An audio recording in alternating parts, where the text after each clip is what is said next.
Hey, Canucks Nation, Brandon Alston here, play-by-play for the Edmonton Canucks. You've got it locked in the line change, the Vancouver Canucks podcast.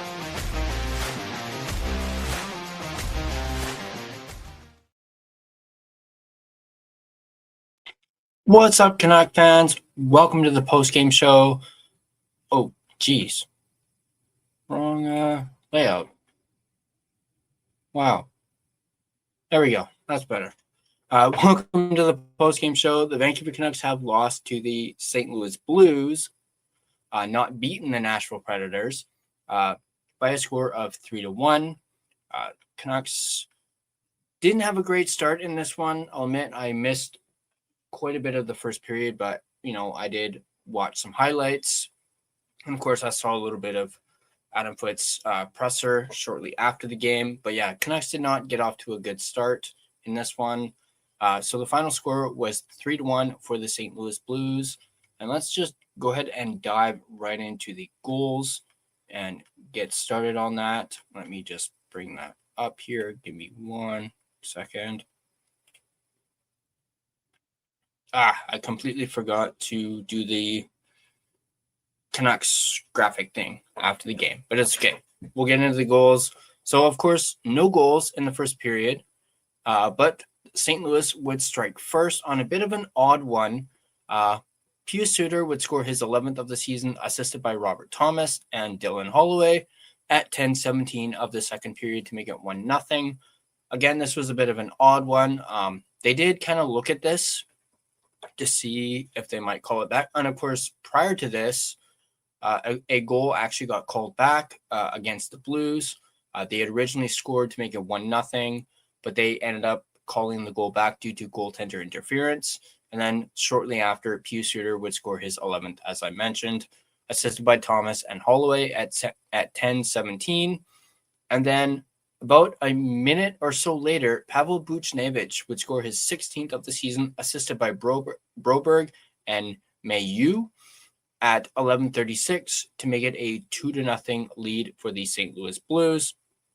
Moving forward to the third period, Filip Hronek would score his 8th of the season on the power play, assisted by Elias Pettersson and Marco Rossi at 8:32 of the third period. So once again, Marco Rossi gets an assist, continues his point streak, continues to be hot for the Vancouver Canucks, getting yet another point. I know it was just the 1 point, but still a point nonetheless. That, of course, cut into the Blues' lead and made it a 1-goal lead. And then at the end there, Jordan Kyrou on the power play into an empty net, his 16th of the season, assisted by Buchnevich and Mailloux at 19:12 of the third period. And that was what basically sealed the deal for this game. Once again, final score 3-1 for the St. Louis Blues. Let's take a look at the game stats here. So I can't even see what the shots are. Crud. Here, we'll do this. The subscriber count is in the way. So let me just quickly do this. There we go. Now I can see. So the final shots in this game, 21-15 in favor of the St. Louis Blues. Face-off percentage, Canucks were a 67.4%. So they were 29 for 43. The Blues were a 32.6% on the face-off, 14 for 43. So the Canucks really kind of dominated on the face-off circle. Power play, 33.3% for the Blues and a 50% for the Canucks. Canucks, of course, went 1 for 2 on the power play, while the Blues went 1 for 3. Hits were 26-18 in favor of the Canucks. Block shots were 16-15 in favor of the Canucks. 14 giveaways for the Canucks, 13 giveaways for the Blues. And then it was, I can't actually see what that is. Hang on. What is going on here?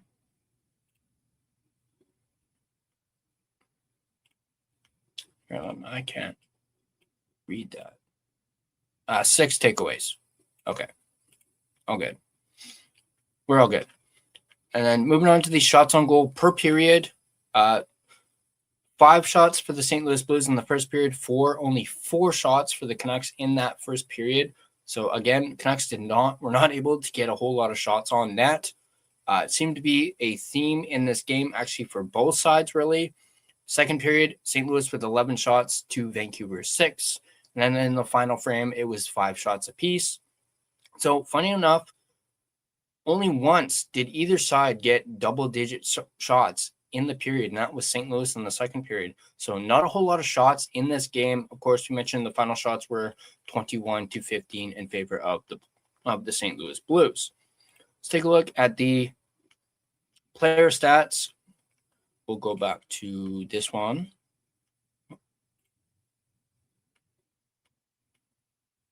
There we go. So ice times are actually crap. I was still blocked. Damn it. Sorry, guys. I'm not having a good one here. All right. So Brock Besser, a -1, 18 minutes and 55 seconds of ice time. I still can't freaking read that.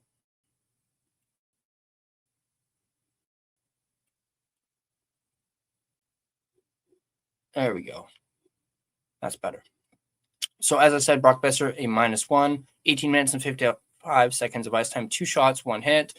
Drew Connor, a -1, 16 minutes and 34 seconds of ice time, 4 shots, 3 hits. Niels Höglander, 10 minutes and 39 seconds of ice time with 1 shot, 2 hits. Elias Pettersson had an assist, -1, 15 minutes and 6 seconds of ice time with no shots on goal, 1 block, 1 hit. Curtis Douglas, who was once again back in the lineup, 11 minutes and 21 seconds of ice time, 3 blocks, 2 hits. Teddy Bluger, 15 minutes and 24 seconds of ice time. Aatu Ratu, 12 minutes and 57 seconds of ice time, 4 hits for Ratu. So Ratu once again throwing the body a little bit. Jake DeBrusk, 13 minutes and 19 seconds of ice time. So it looks like DeBrusk's ice time was really down, although I believe DeBrusk was on the 3rd or 4th line. 1 hit.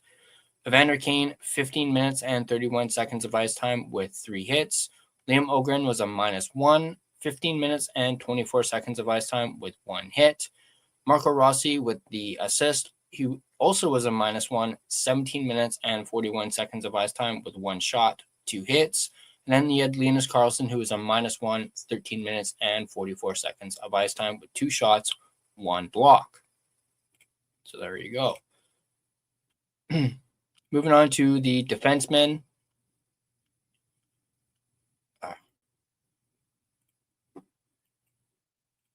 There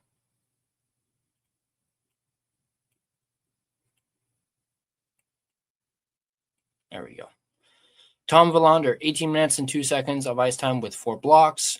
Filip Hronek with a goal in this one, -1, 26 minutes and 28 seconds of ice time, 2 shots, 2 blocks, 3 hits.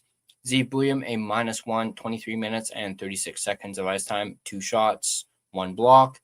DPD was a -1, 14 minutes and 49 seconds of ice time, 1 shot, 1 hit. Marcus Pettersson, 21 minutes and 24 seconds of ice time with 3 blocks. Victor Mancini, the newly re-signed, or I should say extended Victor Mancini. We'll be talking about that in our Nucks report coming out on Monday. 13 minutes and 56 seconds of ice time with 1 block, 2 hits. And, of course, Kevin Lankinen, 18 saves on 20 shots. He had a .900 save percentage.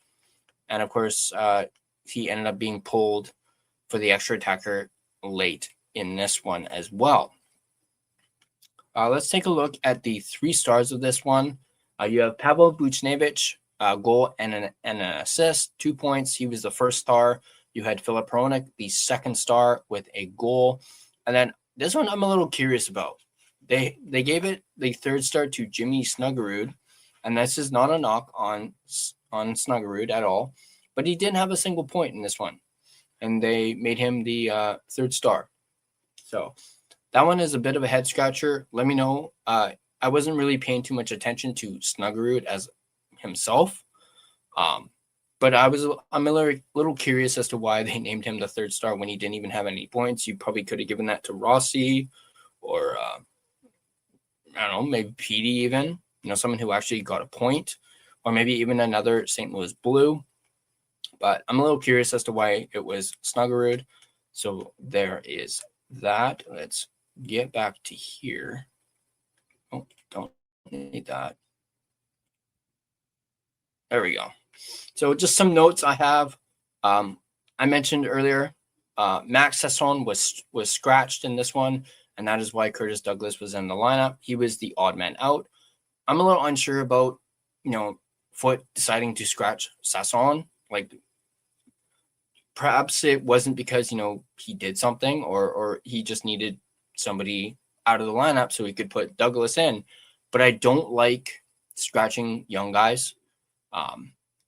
Then again, there's not a whole lot of veterans that you can scratch to keep him in the lineup other than Kane. And Foote isn't going to do it after his comments about wanting to make sure that Kane gets to 1,000 games. They're not going to scratch Kane as much as we want them to. Foote's not going to do it. So unfortunately, Sasson is the odd man out. He ends up sitting in the press box tonight. Not a big fan of that at all. But I guess, what are you going to do? I mentioned earlier, Rossi continues his point streak with another assist. I don't have his stats right in front of me, but he continues his hot streak. So that is, of course, good to see. That is a positive for the Canucks here as of late. I mentioned earlier there were a couple goals that got called back. Speaking of that, one sec. You had Kevin Lankinen. He looked okay. He obviously wasn't spectacular, but he did look okay. Like I said, he only let in 2 goals tonight. 18 saves on 20 shots. I did think that second goal that he was swimming a little bit in his crease. He was out of position for that second goal. So, but speaking of St. Louis goals, it does sting to see Suter get a goal against us. Considering he was so great for us last year, and especially after what happened in the offseason, how we kind of let him go, and the fact that he signed with St. Louis for less money than what we were offering him. So that stings, to see him get another goal against his former club. This one, I kind of touched on it a little bit earlier. Didn't quite understand pulling the goalie while we're on the penalty kill. I don't know why. I just do not like that at all. Actually, you know what? Screw it. I'm going to say I hate it. Like, I don't understand it. I get, trying to get like the man advantage and getting an extra attacker out there, but you're on the penalty kill. You shouldn't be doing it on the penalty kill in a 1-goal game. That's just my opinion. So, like I said, if there's no like penalty, by all means, do it. But don't do it when you're already down a man. But again, that's just me. That's just how I feel. Let me know what you guys think in the comments below or in the chat. Do you guys agree with pulling the goalie when you're already down a man due to a penalty? Let me know in the chat. And yeah, so I think that is it for all that. Let me just remove some of these. I'm going to get into the chat real quick. Then we are going to move on. I got some things that I want to go over. Once again, as what was mentioned in our last post game, I'm going solo tonight. Gerald was actually at the game tonight, and he's out tonight, so I will be doing this solo. But I got some stuff for us to go over that should be really good. But first, let me get into chat. As I see there's a bunch of chat going on in here. Rain's in the house. Good to see you, Rain. Big Brain Rain. Duolingo. Good to see you. Early post-game show, Omega Hype. Yeah, finally, a non-after dark post-game. So let's go. I actually bumped it up by an hour, as originally I was going to do this at 8:30, just because I wanted to give myself enough, wiggle room to get everything done. And the game ended earlier than I expected. So I was like, you know what? We're going to go live an hour early. So why not? There is potential for me bringing you on, Rain, just to get somebody on here. There is potential for that. I will let you know. As I just mentioned, Gerald is not going to be here tonight. He will hopefully be back for the next post-game show on Tuesday, hopefully. So we shall see about that. Rain says, interesting that Pius Suter's stat line after tonight is at half in terms of points compared to last season. With the Canucks, he had 25 goals, 46 points last season. This year, he's at 11 goals and 23 points. Yeah, definitely a not as great of a season for Suter this year as he had last year. Again, I haven't been paying too much attention to the Blues, so I'm not sure if it's, just who he's playing with or if, last year was a bit of an outlier. And Irvin says, well, the Blues are no juggernaut. Very true. He's also on the fourth line right now. I believe he's mentioning that is Suter. So Suter is apparently on the fourth line. So that might be why his points are where they're at, is because he's playing fourth line minutes. Mind you, St. Louis is pretty stacked in the top six. So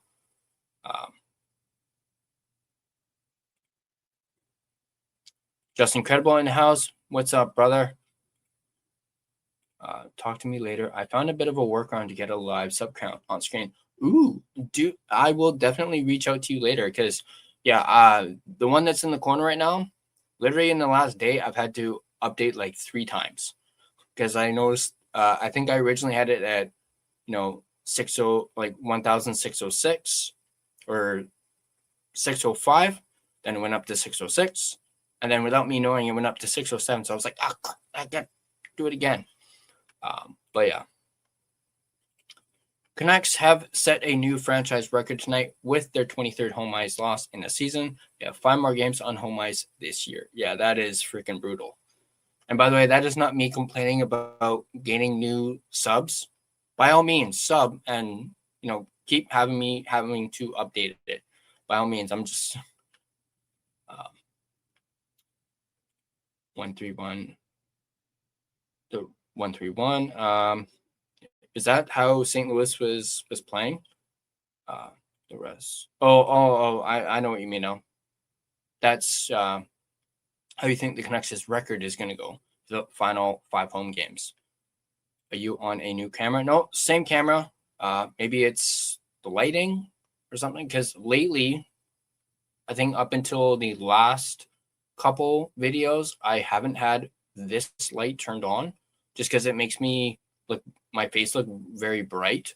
So I had it off for a while and then I only just turned it back on, I think in the last 2 videos or something like that. So Justin thinks we're going to go 0-3-2. So he doesn't think we're going to get a win on home ice again, which is very fair to say.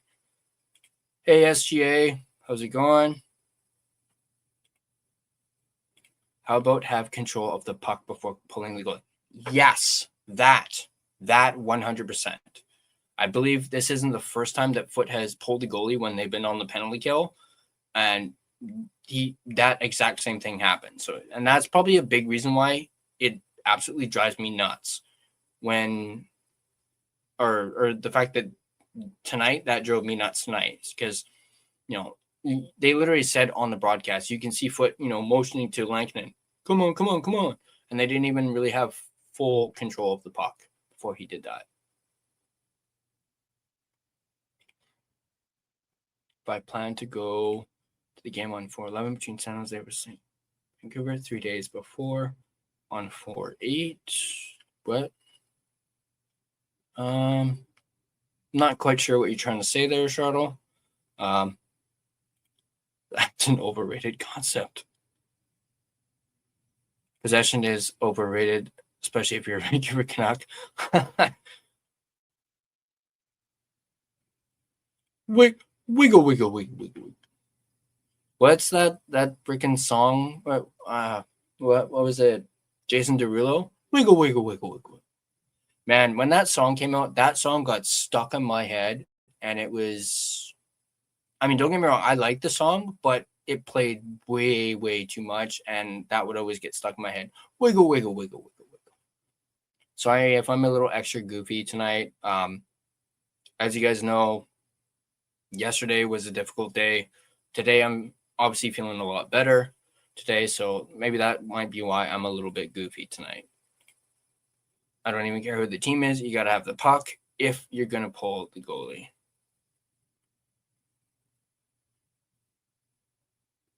Okay. All right. Let me or Gerald know, Charlotte, about that.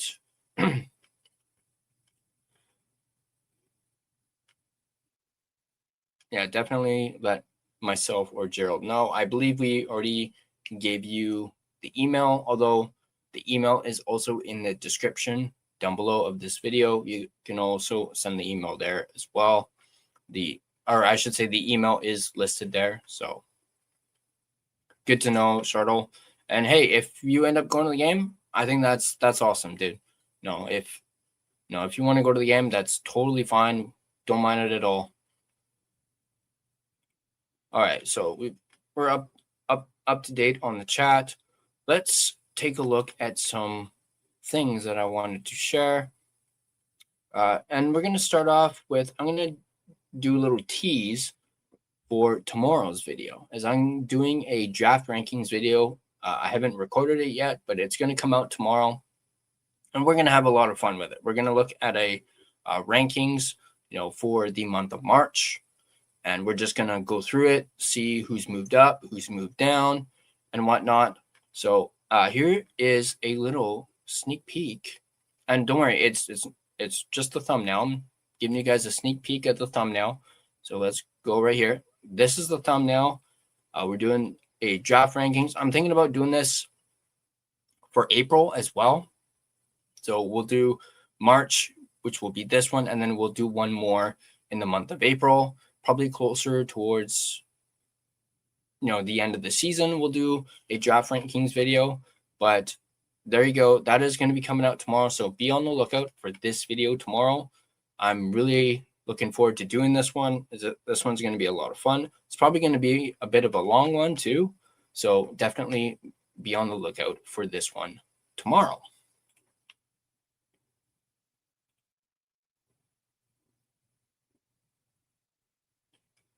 And on April 11th, it's Fan Appreciation Night. So yeah, definitely, Charlotte. If you really want to go to that game, by all means, go for it. By all means, especially if it's Fan Appreciation Night, absolutely go. Trust me, Gerald and I would not feel bad at all if you decided to go to that game. By all means, Charlotte, go to that game if you really want to, especially with it being Fan Appreciation Night. I'm sure they would love to have you at the Shark Tank for that one. All right. So let's take a look at, I got a couple articles here that I want us to go over. 3 of them, actually, we're going to go over and take a look at. So let's take a look at the first one. Let me bring it up here. First one is a Linus Karlsson article. This one was written by JPat from Canucks Army. This one looks to be a good one. Let me just make it bigger so you guys can see. There we go. So yeah, this one is about Linus Karlsson and how he is the double-edged sword, or the article is the double-edged sword of Linus Karlsson, standing out as best example of Canucks player development.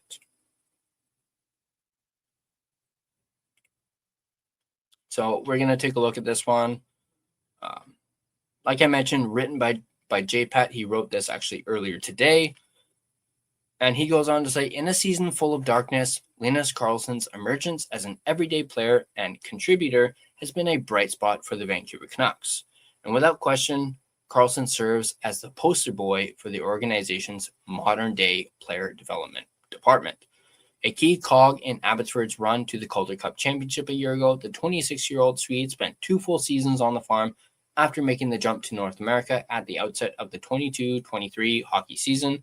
Karlsson had played professionally back home and had a promising 26-goal season with Skellefteå, apologies if I mispronounce that, in the Swedish Hockey League in 21-22, so there were clear signs that he could play and produce, but he had to prove himself on this side of the Atlantic, and to Karlsson's credit, and with the help of the Canucks' development system, he paid his dues and honed his craft in parts of 3 seasons in the American Hockey League.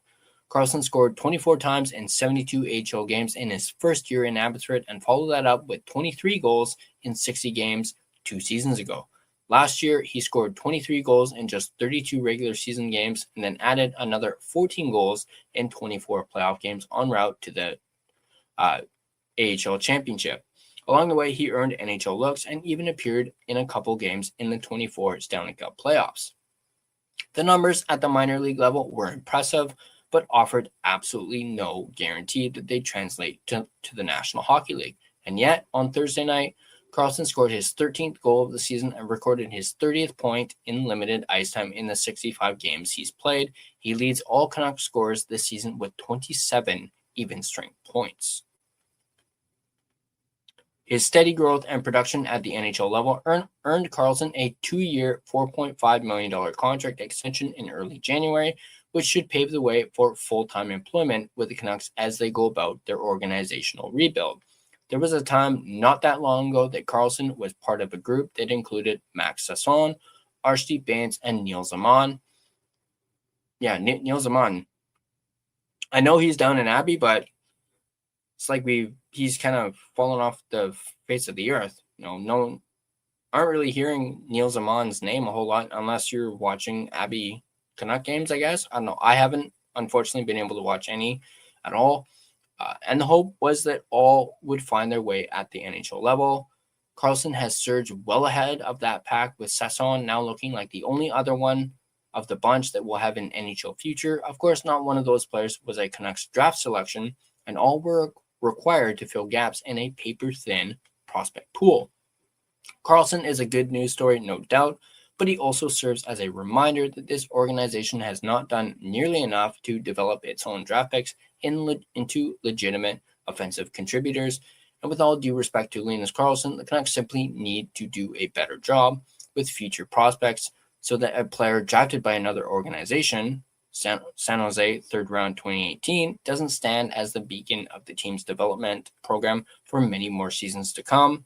As the Canucks continue to stockpile draft picks with an eye to the future, it is paramount that they turn some of their second-round picks into more than just depth pieces for the NHL team. They absolutely have to crush their first-round picks and hope that there are some true game breakers on the way. Those players will likely bypass the minors, as many of the Canucks' first-round selections did. Bo Horvat, Brock Besser, Elias Pettersson, Quinn Hughes, and Tom Willander have over the past dozen years. Among recent picks, Jonathan Lekaramäki is the exception, and he remains a significant test case for the organization's player development program. He certainly hasn't arrived as a full-time NHL player yet. There's no guarantee that will happen next season. Last June's first-rounder Braden Coots may yet find himself on the farm and in the clutches of the development staff. As time winds down on a dismal season, the Canucks are in no position to sell hope to the beleaguered fan base because there is so little on the Abbotsford roster in the way of true prospects that warrant a late March or early April call-up from the farm. Ty Mueller may get another shot, and perhaps Sawyer Minio will earn his first NHL call-up, but over the next couple of seasons, as the big league club flounders to find its way back to respectability, the Canucks need to find a way to turn a significant number of draft picks into prospects that can someday help the big club. Linus Karlsson should serve as a reminder to many of those young players of what is possible with perseverance and determination and the ability to be ready when opportunity knocks. But 3 years from now and 5 years from now, Karlsson can no longer stand alone at the top of the Canucks player development pyramid, or something will have gone sideways with the club's rebuild. So great article from JPAT. Definitely check it out. Really good read.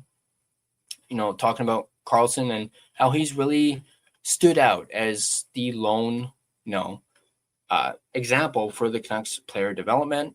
I'm personally a big fan of Karlsson. He absolutely earned that payday that he got, that $4.5 million contract.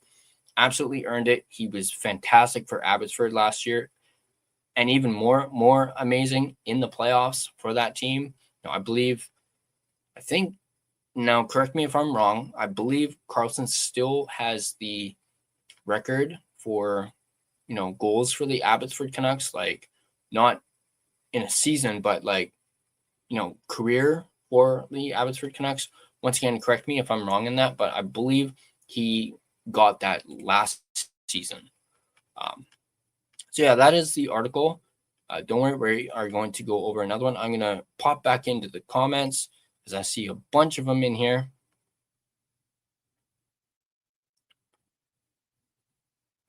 Let's see.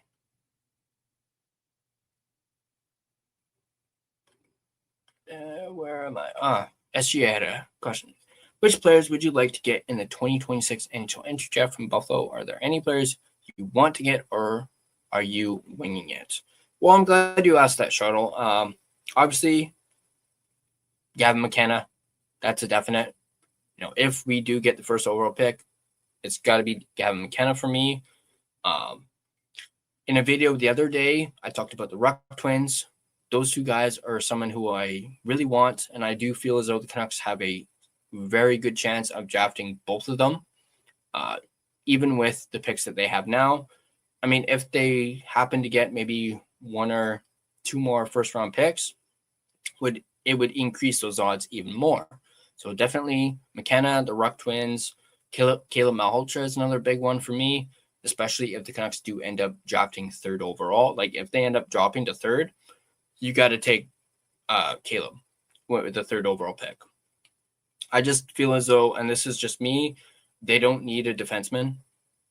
They already got a bunch of young defensemen in the system. You got Tom Verlander, you got Zeke Buliam, you got DPD, you got Kirill Kudryavtsev, you got Sawyer Minio. I think you're pretty good on defensemen, at least for this year's draft. So you got to go with Caleb Malhotra. He is, without a doubt, the best player available at that third overall spot. And again, that's just my opinion on that. Plus, Canucks could really use the center depth. That is by far their weakest position right now is their center depth. And you add Caleb Malhotra, plus obviously, the feel-good story too about, drafting Caleb Malhotra. His dad coaches in Abbey. Hopefully one day Manny ends up coaching the Vancouver Canucks and ends up coaching his son. I just feel that's a feel-good story. But yeah, those are some of the names that I would want the Canucks to draft in this year's draft. And remember, they got 10 picks in this draft. So, and we haven't even really looked at, the second round or third round or fourth round. I know everyone's eyes are on the first round and especially like the top 10, but not a whole lot of people are talking about the, second round, third round, fourth round. So.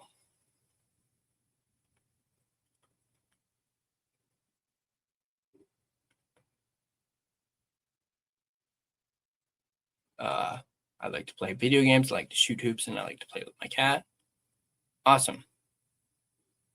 Yeah, I remember I don't have a pet now, but I've had pets in the past, and I remember very fondly having one of my old cats. Actually, I've had a few cats as a pet. One of them died several years ago, named Joey. Actually, believe it or not, I'll tell a quick little funny story about Joey. Technically, I guess two stories. One, the cat was named after Joey Tribbiani from Friends. I didn't name it. My dad named it. And that was the reason behind the name, is Joey. Because of my dad at the time absolutely loved Friends, and he named him after Joey Tribbiani. Second story, at first, me and Joey absolutely hated each other. I was such a little shit to that cat. Like, I would pester it. Keep in mind, I was a kid. I didn't know any better. I know better now as a 34-year-old. Back then, I did not know better. And me and the cat did not get along at all. I would always pester it. And I do remember this one very story. I had this little stuffed Pikachu, and I was just rubbing it in its face, just going, Pika, Pika, Pika, Pika, Pika, being a little shit. And Joey took a swing at me, scratched me in the face. I think it was near my eye. And, of course, I'm a kid. I end up crying. I end up going to my dad. And guess who gets in trouble? not me. The cat got in trouble. So I kind of did, and then believe it or not, after that, Joey and I got really close. Became friends. I wasn't pestering it. I guess the cat scratching me in the face, I kind of learned my lesson and kind of deserved it. But after that, me and Joey became extremely close. And then unfortunately, Joey got really sick and actually was, I can't remember exactly what he had, but he would pee everywhere. It got to the point where we had to put garbage bags over the couch because Joey, actually, you know what? I think he ended up becoming diabetic. And so, yeah, we had to put garbage bags all over the couches and stuff. We constantly, pee on the couches. Couches reeked. And then, unfortunately, we ended up having to put him down. So that was heartbreaking for both me and my dad. I still very fondly remember Joey, but I've had a few other cats since then, and every other cat that I've had, I've absolutely fallen in love with. One of them, his name's there was a time where a friend of my dad's had us cat sit for her. I guess she couldn't take care of the cat and asked us to cat sit. And we're like, yeah, sure, we'll do it. And I ended up becoming really close with this cat. This cat and I really did. He was with the big red dog, Clifford. But yeah, me and Clifford got tight, and actually, I think it was maybe a year later, this person took the cat back. Saying like, oh, I want my cat back. And of course, I was devastated. Because I had become so close with this cat. And yeah, I was, and then I later found out that my dad's girlfriend at the time talked her into taking the cat back. Like she wasn't going to take the cat back because she knew how close I'd gotten with the cat. And my dad's girlfriend, a freaking bitch. Yes, I just swore. And I'm allowed to say that because I absolutely hated her. She ended up, being the reason why she took the cat back because apparently she didn't like the cat. So, yeah, there's a little bit of story time. I'm going to get back into your comments as I kind of got a little carried away. I love that your YouTube channel is very interactive. Every time you do a post-game show after the Canucks game, you read the chat. Yeah, I try and read the chat as much as I possibly can. Rain's got a good question here. Here's a good. Why do the Red Twins have such different NHL projections? One projects as a middle six, and the other projects as a fringe NHLer. Seems odd given they lead the WHL in scoring. Yeah, that is strange.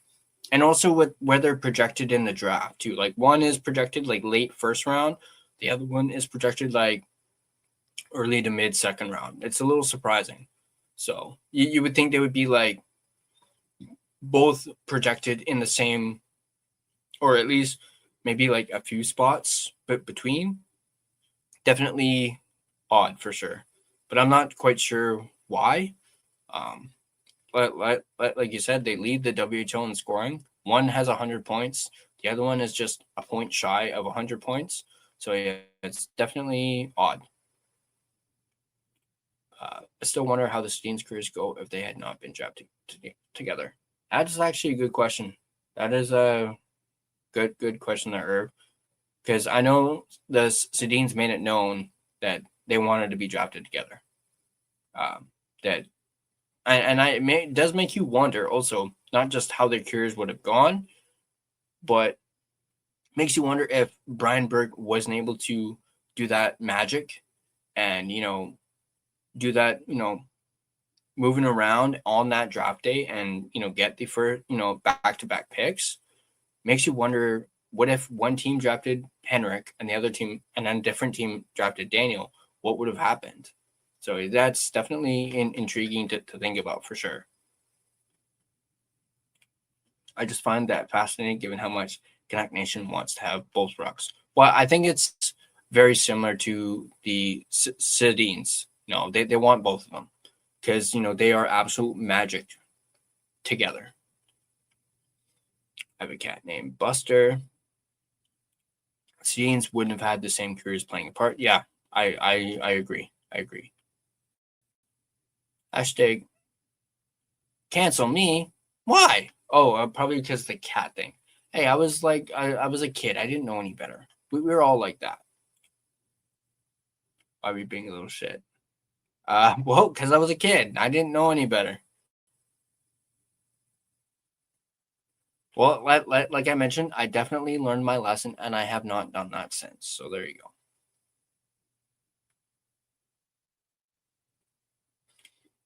I will say this of the NHL prospects, they are teenagers, and the truth is people can guess how their lives will project, but nobody really has a clue. Yeah, definitely.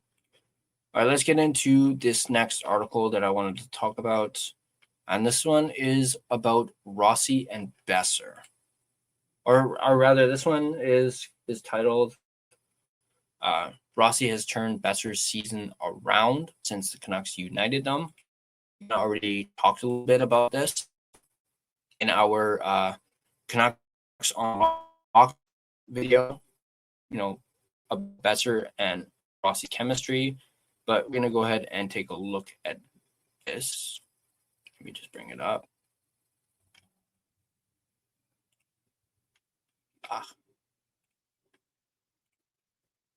Oh, away. There we go. So this one is written by Beggsy, Trevor Beggs. This one was actually written yesterday. So I wanted us to check.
There, I just realized, shit, my internet just cut out. Apologies for that. I was literally in the middle of reading. Now I need to bring the screen back up.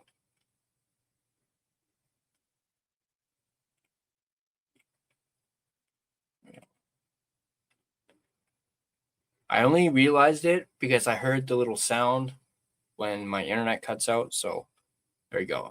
So where was I?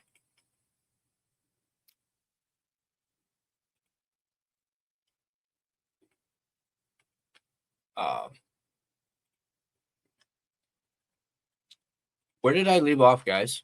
What was the last thing you guys heard? Let me know in the chat if you guys are still here. Once again, apologies for the internet cutting out.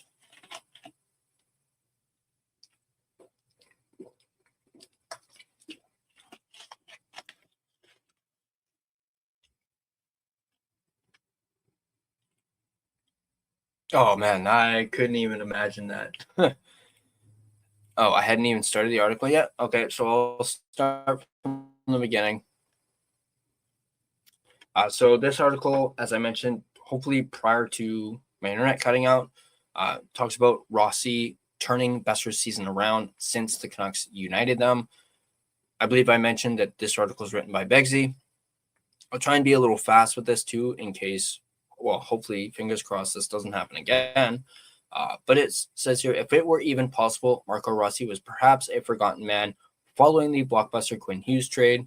While Zeev Buium and Liam Ogren showed early flashes of being promising NHL players, the same wasn't initially true for Marco Rossi.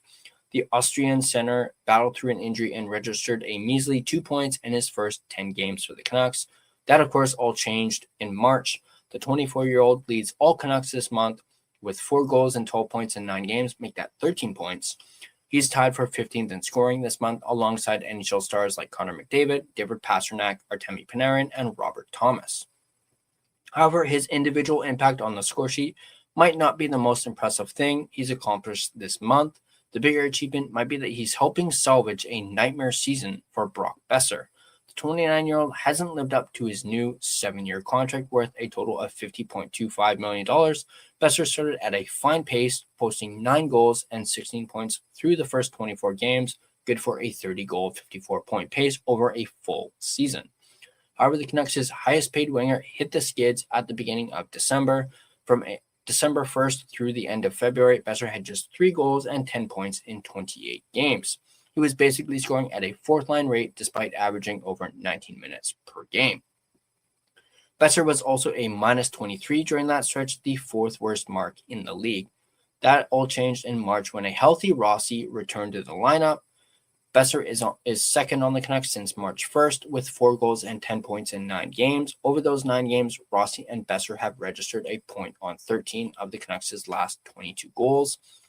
Rossi is just getting more comfortable with our systems, Boeser said recently, sticking with the same line mates. I think that's helping. Boeser and Rossi have formed the Canucks' most dangerous line of late. And of course, I forgot to mention while we were going over the actual game, they ended up moving the Bro line up to the first line. So they bumped Pedersen's line down to the second line. I forgot to mention that in my notes. But I was actually quite surprised that Foote decided to do that. Not that I was complaining, because the Bro line absolutely deserved to see some first line minutes. Absolutely. The good news about their success is that they may just be getting started. I thought our first few games together, me, him, and Liam, weren't great. And then the last few games, I thought we've been a lot better, creating chances and reading off of each other. So I think the chemistry is coming. Head coach Adam Foote credits Boeser with helping that line mesh together. We give Bess a lot of credit. Foote said last week he's been here for 3.5 years with the talk and the systems, so he's good at supporting the line and helping them out. It's helping Marco and Liam get there quicker. While Ogren hasn't been as productive as his line mates, he provides an element to that line that wouldn't be considered a strength for Rossi nor Boeser. He brings the speed, said Rossi. He goes on the forecheck really hard, and when he gets the puck, he finds us and he tries to get open. So can the newly formed Bro line be something for the Canucks beyond the season? That remains to be seen, but based on the fact that Rossi and Ogren were key parts of such a massive trade, coupled with Boeser being locked up long-term, the potential is certainly there. It's clicking game by game. Rossi said it's getting better. The chemistry is coming. Is coming.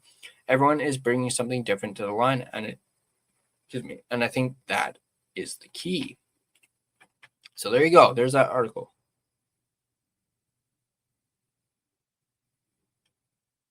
Oh, jeez. You almost had me going there, Urban. Oh, jeez. Don't scare me like that. But no, there's that article on Rossi. Again, apologies for, the internet cutting out, like, prior to me reading it. Perhaps I might have too many things open, although I only have, 3 tabs, which includes the stream. So, but I'm about to close one of those tabs, so hopefully this doesn't happen again. Also, I'm going to bring up the Tankathon. We're going to do the Tankathon thing. So we're definitely going to do that. Hopefully, again, nothing gets screwed up for that. But I haven't loaded that yet, but we are definitely going to do that. And we will do it until the Canucks land on first. And if it takes forever, we'll do it. So there's that. And then perhaps I'll kind of see if we can show some post-game availability with, Foot. I saw Irvin mentioning something about Hronek. We'll maybe try and play some of that as well, if fingers crossed it works. But let's take a look at this third article that I wanted to go over. And this, also from the Daily Hive, is called, let me just get it up here, is called 7 Players the Canucks Could Draft If They Lose the Lottery. Now, of course, earlier we were talking a little bit about who should the Canucks pick. Hopefully everything's going okay. I'm moving a little bit slow, but there we go. So yeah, we're going to take a look at this one. This one I have already previously read. It mainly talks about guys in the top 5, I think. So they don't really go past the top 5 picks. So they don't really show anybody new that we're not already aware of in this one, unfortunately. But I still thought it was an interesting article nonetheless. Once again, this one's written by Begsy. This was written yesterday. And I actually thought of doing a pre-recorded video for this one, but ended up not doing it. So I figured we'll react to it right here in the post-game show. So let's go ahead and take a look at this. That is, of course, Caleb Malhotra in that picture right there. But let's go ahead and check this one out. Dreaming about winning the draft lottery is therapeutic. Unfortunately, those draft lottery dreams have never turned into a reality for Canuck fans. While it's enticing to daydream about the choice between Gavin McKenna and Ivar Stenberg, the cold, hard reality for Canucks fans is that picking in the top 2 isn't the most likely outcome. The Canucks have a 43.7% chance of landing one of the top 2 selections in the 2026 NHL draft, meaning the most likely outcome is that they'll draft 3rd overall with 56.3% odds of doing so. So, what should the Canucks do if they slide to 3rd overall? There isn't a clear-cut choice for the Canucks, but here are 7 players who are worthy of consideration. First up is Keaton Vierhoff, a right-shot defenseman, 6'4", 212 pounds, from North Dakota, currently playing for North Dakota in the NCAA.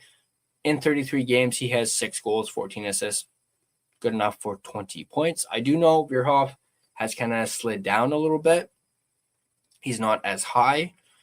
But it says here, Keaton Vierhoff has been the consensus number 3 overall choice for most of the year. However, he's begun to slide down the draft rankings, as I just mentioned, with the 6'3" defender ranking as low as 6th overall, according to some scouts.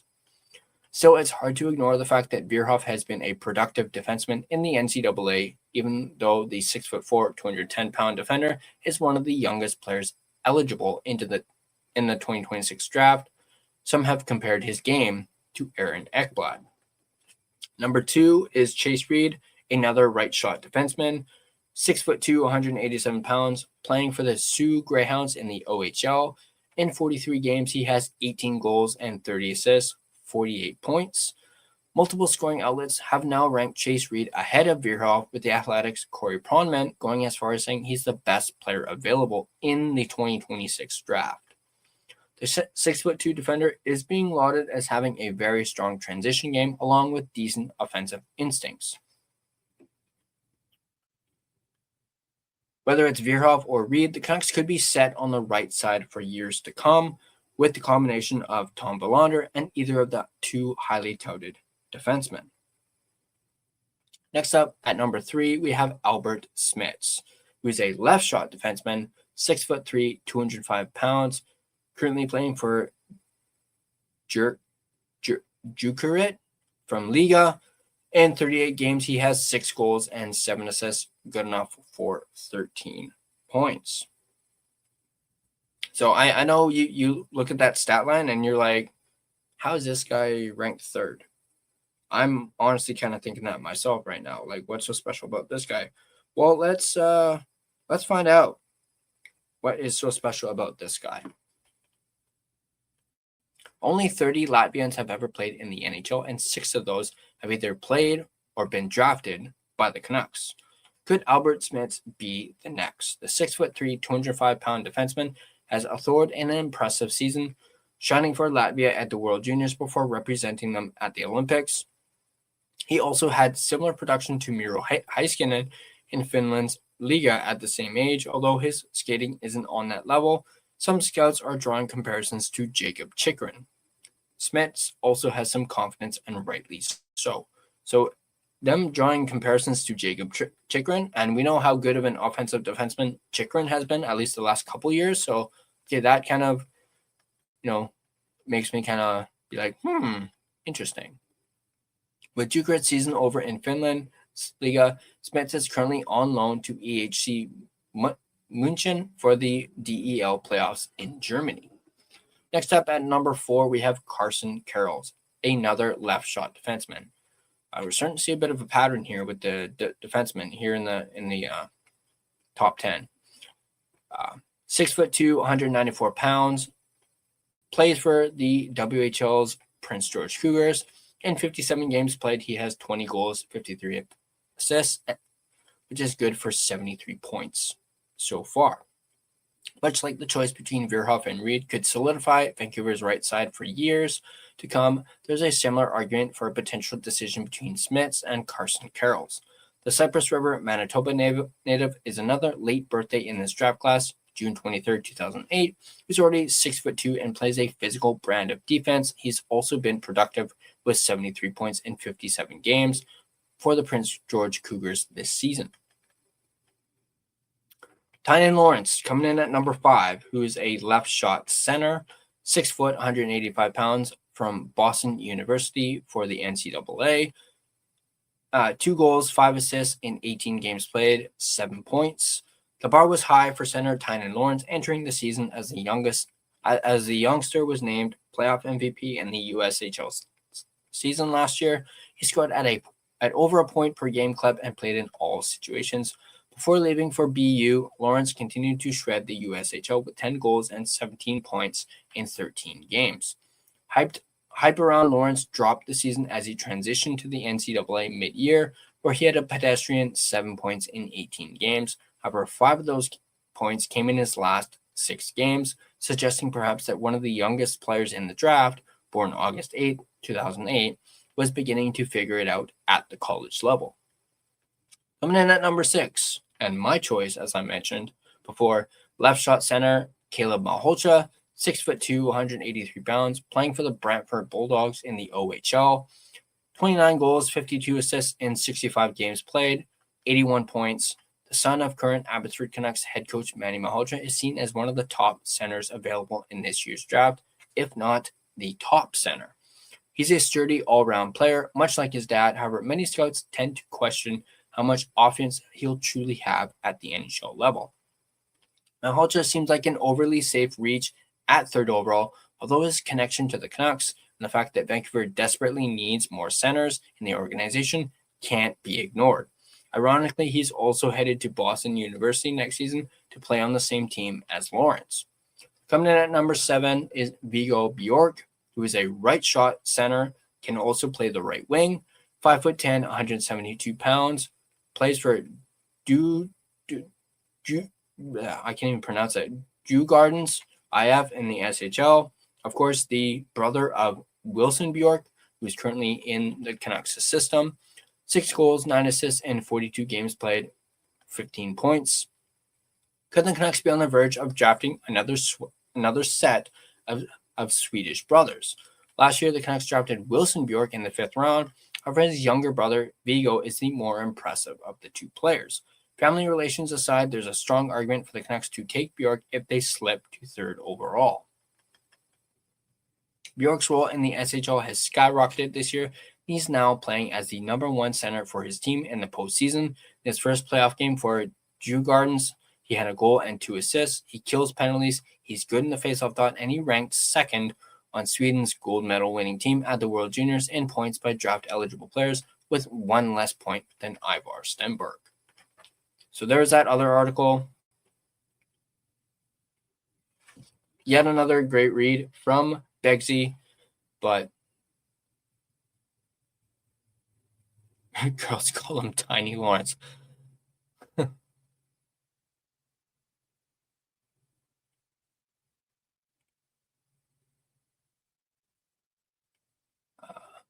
really want McKinnon badly. Yeah, me too. First, I feel Calgary would take him first too. Yeah, I'm also scared that Calgary might snag Caleb. They might have their eyes on Caleb as well. I don't know why, but for some reason I do.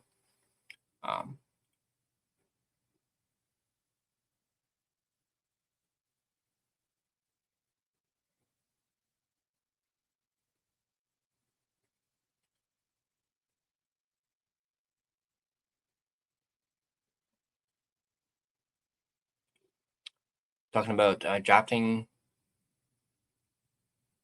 for position, not a fan of it, especially given the stakes with this particular draft. KK should be cautionary tale why you don't draft a position.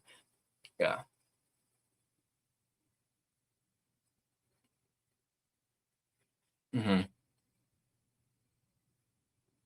Well, that's why you go with the best player available. And if they pick third, I feel as though that, it's not necessarily a positional need for Malhotra being a center. It's best player available. And I feel as though once you get to third, best player available is Caleb.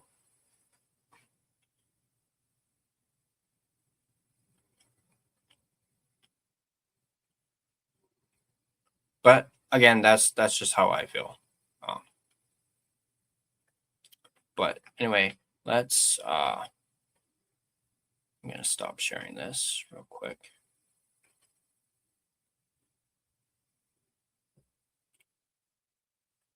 And then I'm gonna stop sharing. There we go. And then I'm going to find the Tankathon.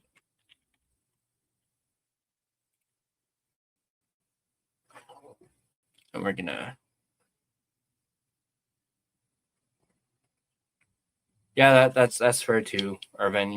With Veerhoff having been third for most of the year, but he's like what's mentioned, he's kind of dipped quite a bit.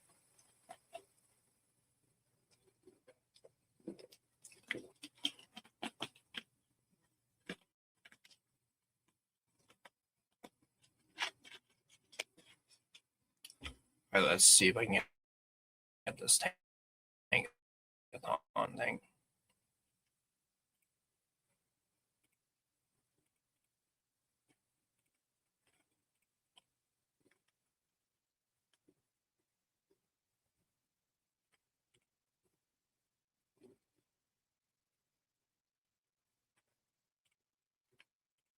That is a very fair point, Rain, to make.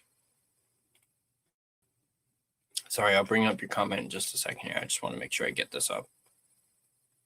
Come on. There we go. Yeah, Rain, that is a very fair point to make. Very fair point. And that's actually a good question too. Very fair question for sure. All right. Yeah, like I just said, yeah, that's very good point. But let's check out this Tankathon simulator. Stupid freaking ads. Oh, hello. Man, oh, shit. I guess my ad blocker is not really working on here. Why is... Oh, it is on. Yeah, ads are still popping up on here? Jeez. All right, let's do this. You guys ready? Give me a little countdown in the chat. We'll do 3, 2, 1, and then we'll do it.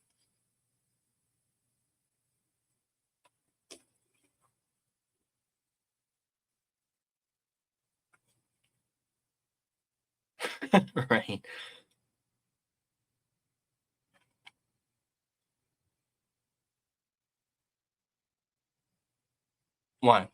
One. I wish I could move these freaking ads. All right. God damn, these ads are in the way. And we were literally just talking about the Canucks likely to drop down to third. There we go. That's probably why the ads. Hello.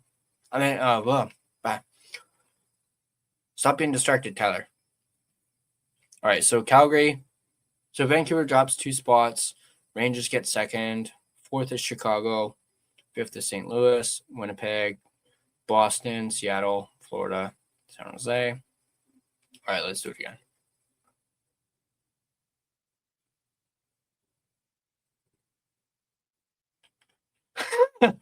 I have no clue, man. All right, let's go see. Let's try this again. What the fuck? LA? Are you fucking shitting me right now? Hell no. Pulling out freaking Islanders like last season? Hell no. Hell no. I mean, sure, we're second, but hell no. LA, Canucks, Capitals, Calgary. Washington even moves up 10 in this one. Jeez, man.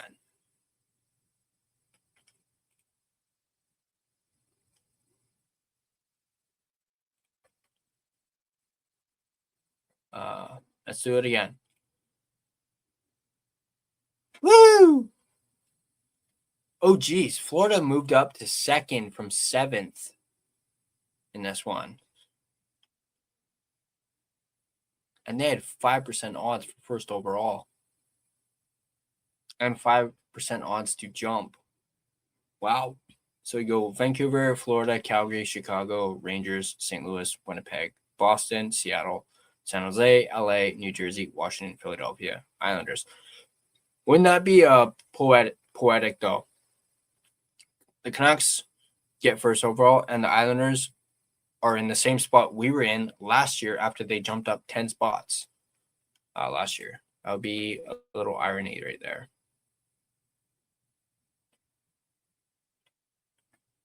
Hey, what's up, Stevie? Canucks thinking to draft Malhudra to lure.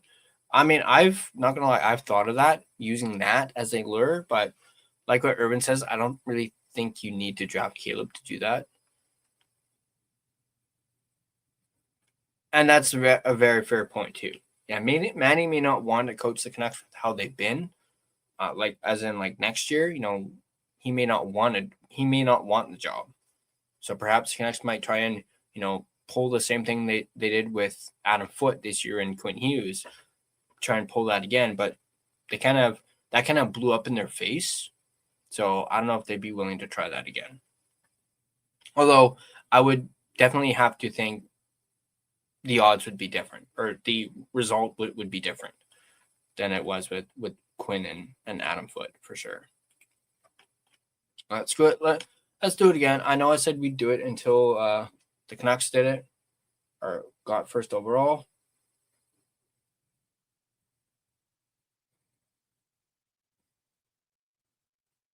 So, sorry, just email. Let's do it again. Let's see how many times the Canucks can get first overall. Bah. Rangers move up 3 spots. Canucks, Calgary, Chicago, St. Louis, Winnipeg, Boston, Seattle, Florida, San Jose, LA, New Jersey, Washington, Philadelphia. And Islanders land on 15th again.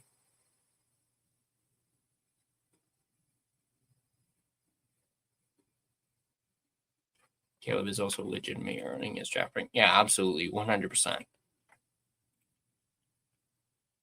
All right, let's do it again.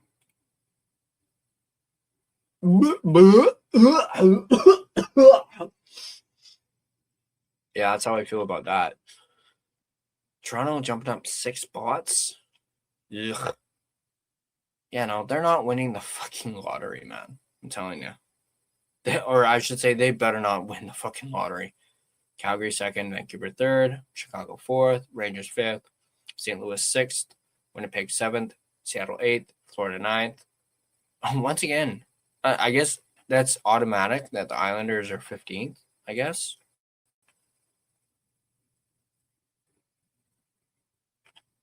How's it going, Harry? All right, let's go again.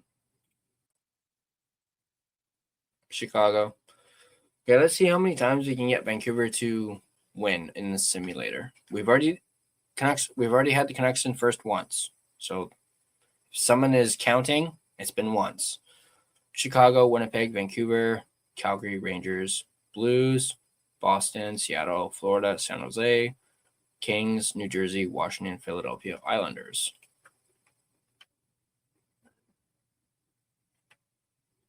Do we even need to play the rest of the games?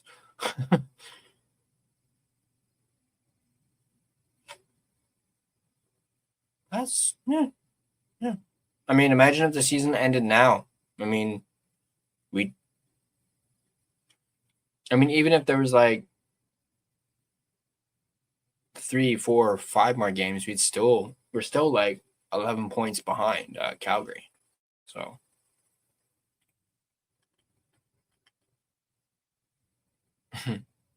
Canucks better get first overall or else it's rigged.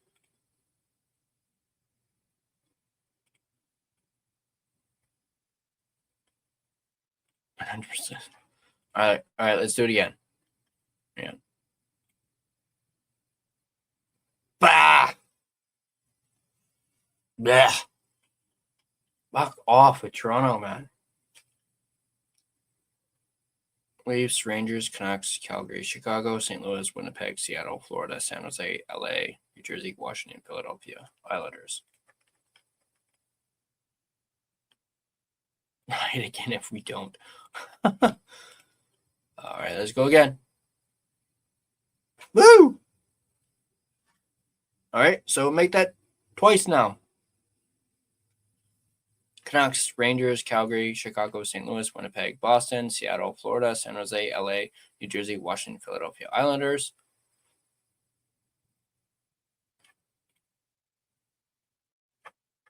Eat shit, Toronto. Oh, Stevie. Oh, you're the best, Stevie. And you know what? I just noticed the first 6 teams are all at 69 games. 69.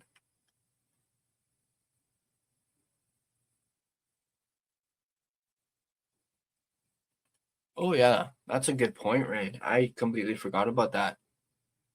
Bruins fans better hope Toronto doesn't win the lottery, given that if Toronto does, Boston gets their first round pick next year. Yee. And who knows where Toronto will finish next year. Yeah. Click on create dates. No. I'm actually doing a good job of not looking in that direction. So on that note, let's do the lottery again. Florida. Blech. Move up 8 spots. Freaking Winnipeg moves up 4 to get second. Of course, we drop down to third. Calgary, Chicago, Rangers, St. Louis, Boston, Seattle, San Jose, LA, New Jersey. Yeah, from 10 down, it doesn't change at all. Let's go again. St. Louis. Ugh. No thanks. Move up 4 spots. We move down 1. Calgary, Chicago, Rangers, Winnipeg, Boston, Seattle, Florida, San Jose, LA, New Jersey, Washington, Philadelphia, Islanders.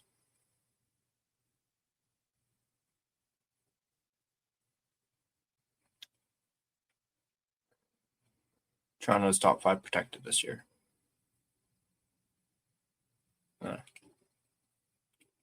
I cannot confirm nor deny that statement, Rain. Just thought I'd throw that out there.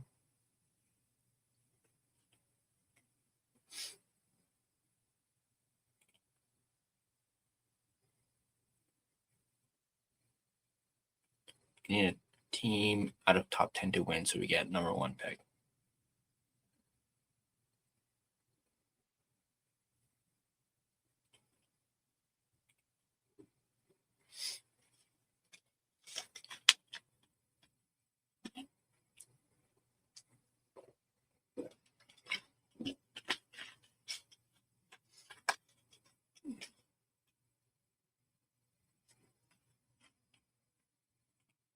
All right, let's do it again. Rangers again. Rangers, Seattle moving up to second. Wow. Vancouver, Calgary, Chicago, St. Louis, Winnipeg, Boston, Florida, San Jose, LA, New Jersey, Washington, Philadelphia Islanders. Do it again. Woo! That's 3. Toronto moves up to second, though. And yeah, I know Toronto's top 5 protected. That's what that lock is for. Calgary, Chicago, Rangers, St. Louis, Winnipeg, Seattle, Florida, San Jose, LA, New Jersey, Washington, Philadelphia Islanders. Not gonna lie, it's kind of well, I don't know if Charlotte's still in here, but it's kind of nice seeing San Jose not picking in the top 5 for a change.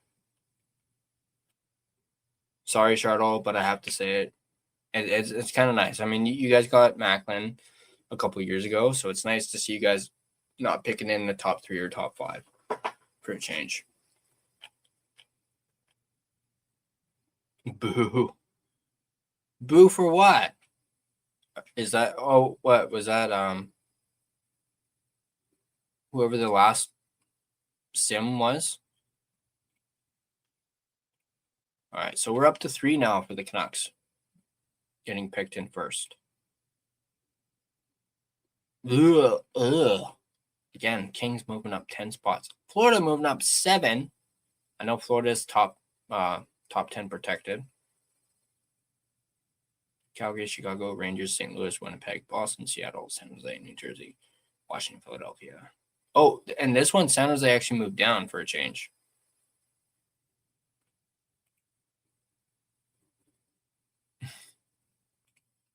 All right, let's go again. Rangers, Seattle moving up 6 spots. And go again. St. Louis. Ooh, St. Louis and Winnipeg moving up 4 spots. Yuck.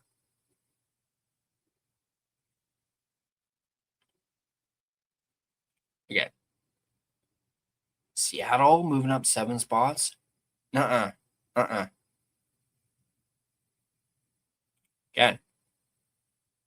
Woo! 4 spots. Or fourth time. New Jersey moving up 10 spots in the second, overtaking Calgary. I mean, honestly, New Jersey freaking sucks.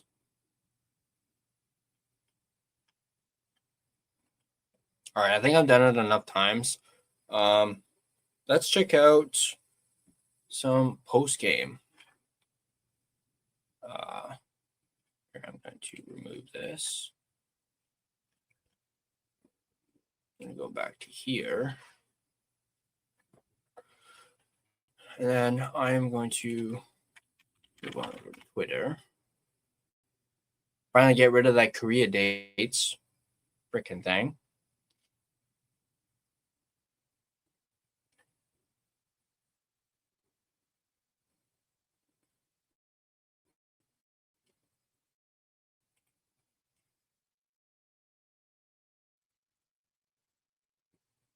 True.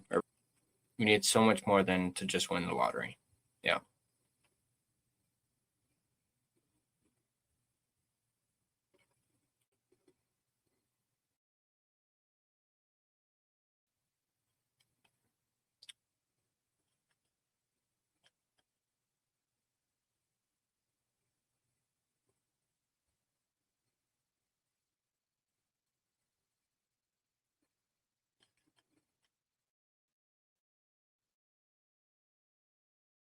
I think it's on. Is it on Sports? Post.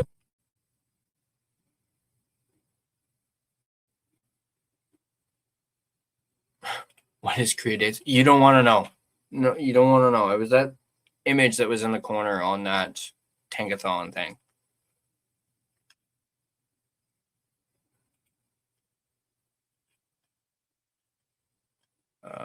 Okay, I don't see anything on Sportsnet. Let's take a look at the Canucks.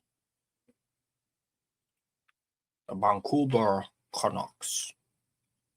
Oh yeah, there we go. I see it.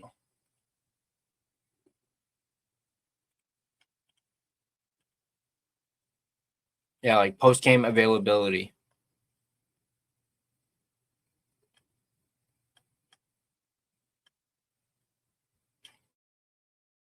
All right, let me bring this up now.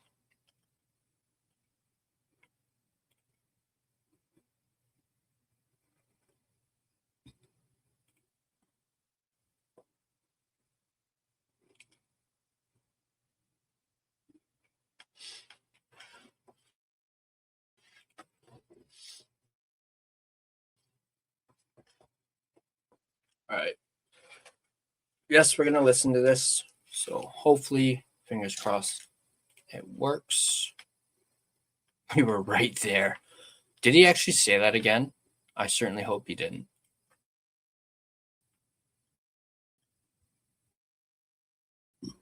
All right. Third period was our best period. We tried to push, didn't work, so that sucks. Why do you think you came out so flat? Why was it such a hard going first? Well, I don't think we came out flat in the first, obviously. I thought like our second wasn't great, and they scored goals there. So yeah, we have to get better in second period. Is that something that St. Louis was doing? I don't think so. I think we have to be better in the second period. Find a way inside. Yeah. Do you think you need to generate more shots as a group, and what can you do to test the other goalie more often? Yeah, I think more shots, you have more chances, you guys, right? So yeah, we have to put more pucks on net and try to create chaos. Which is a penalty on you. I don't know. I'm not sure if I'm allowed to comment. Rick, have you any explanation after the fact? No. For Zeke William, looks like he's been playing with some more confidence, more zip over the past couple of weeks. Have you seen the same thing from him? Yeah, he's moving his feet and making plays. So That was it's great to sexy. see that. What about Marco? He's been losing a lot of points the last games. What did he brought? Yeah, I mean, he's playing amazing right now, and he's making plays all over the ice. And I think overall that line is working pretty good. Well, you were not wrong about it being entertaining, Irvin.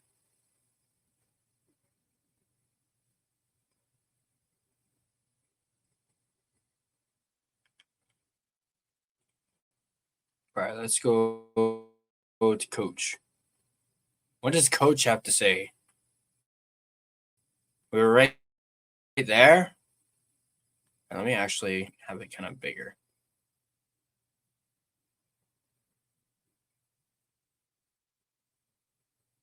Hopefully it loads.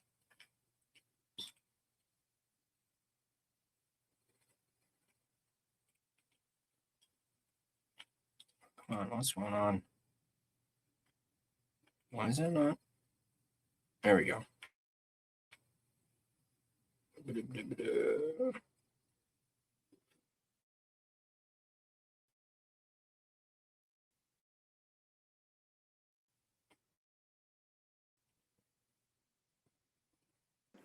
Didn't start on time.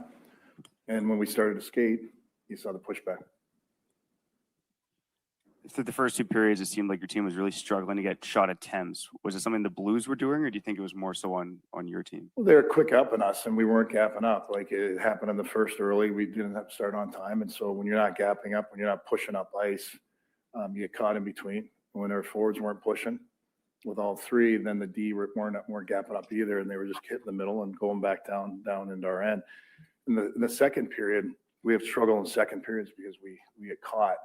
When we're not skating, we get caught in our end easily, and then we have a hard time stopping cycles. So then once you get out of it, you got to change, and then right back down. So we've got to manage the puck better, stop the cycles as 5 in the second, and it's hard to generate offense when you're in your end, and then you're having these changes, and the changes were really weak. Like they weren't even properly. We didn't dump it out deep enough and push them back in their end to at least get our forecheck going. They're doing another quick up. So something we've been working on and addressing, and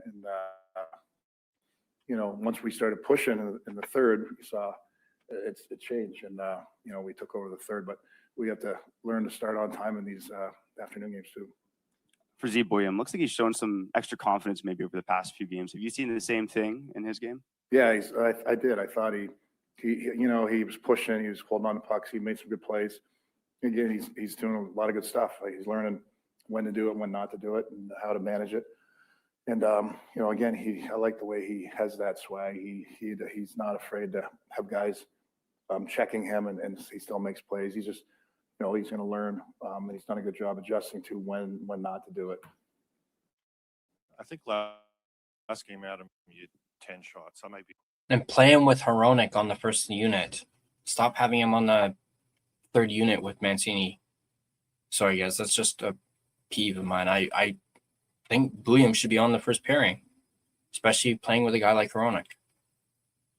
Be mistaken. I think you had 10 shots through 2 periods. I know you work on process, and if the process, including things like line changes and your dump outs, are better, you're probably going to get more shots. But are actual shots a talking point? Like, do you talk to the team about just getting more pucks on net? Yeah, we want, especially when we go low to high and direct real quick, and we want our D, like you saw Phil do in the third, and there was chaos at the net. But if they're going to double up in the corners, we're stressing to our D, get it back down quick. If we rim it out, then you can do a D to D. You might have a 3 high play, but we have to get, you're right, shots in the net, and also anchor the net. When we have the anchor there, we can funnel and throw pucks to the net. We're looking for clean plays that aren't there. And when we get pucks down and jam the net, you're gonna have to find a way to get those dirty goals.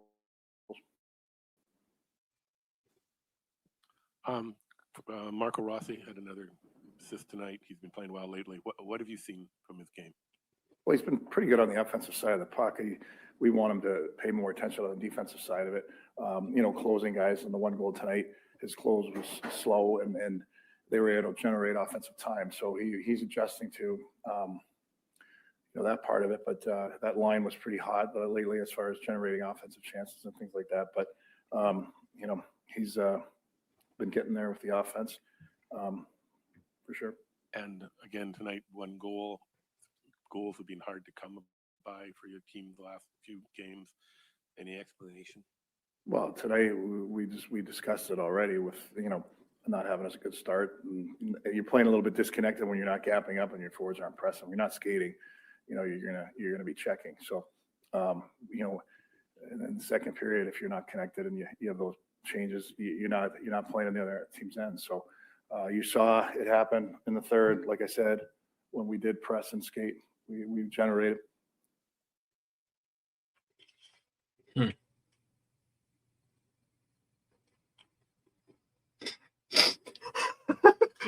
Oh, Urban. Oh, man. Marco Rossi had another assist tonight.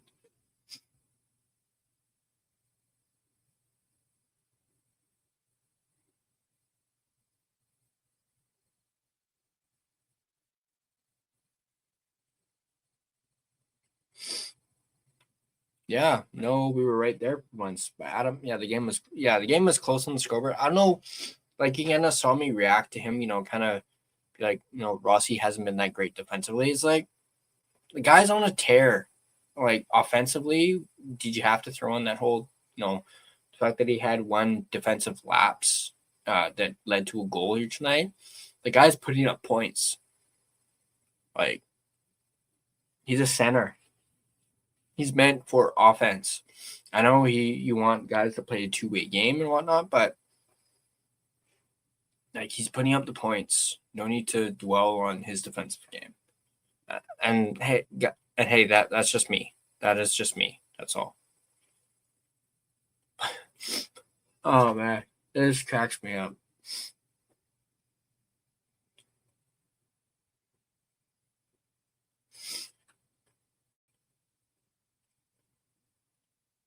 Not that there's anything wrong with having a yes. On that note, Urban, do you remember Jack Swagger? I don't have a speech impediment.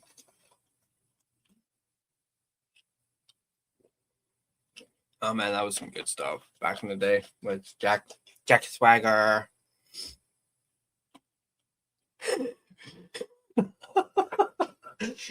He's a great offensive player, guys. Hey, guys.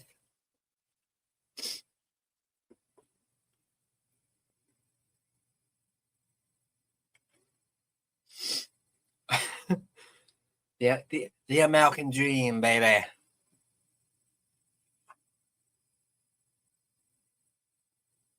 Oh, what? Now we're all doing it now?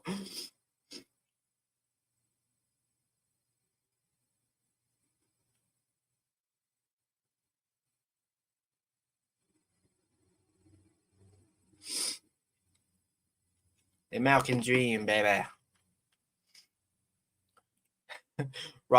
Rossi needs to work on his defensive game.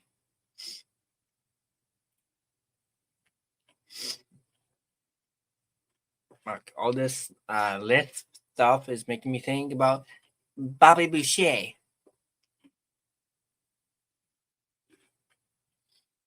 Welcome back, Justin.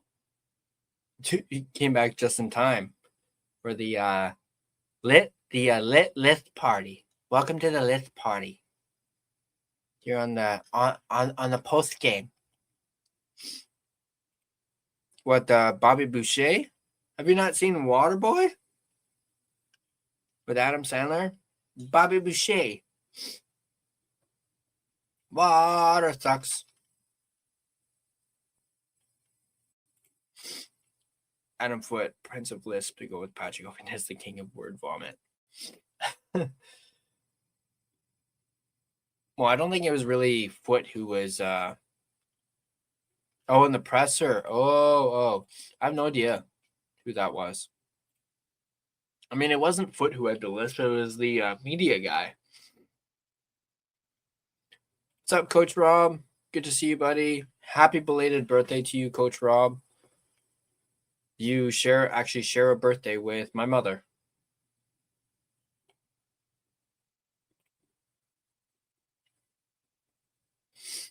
All right, I think that's... Wait, is there anything else? yeah, maybe I'll ask Begsy.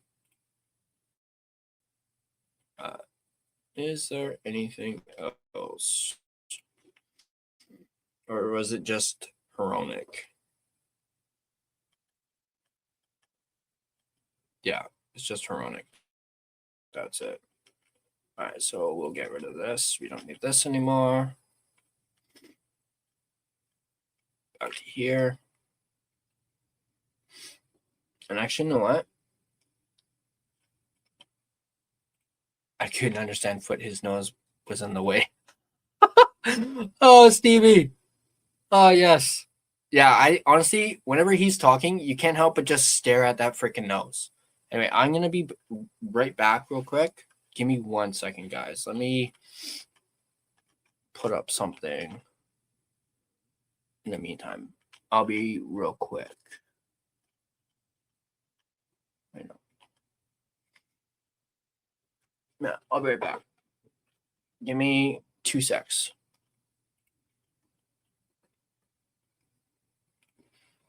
What, aka Gonzo? I'll be right back.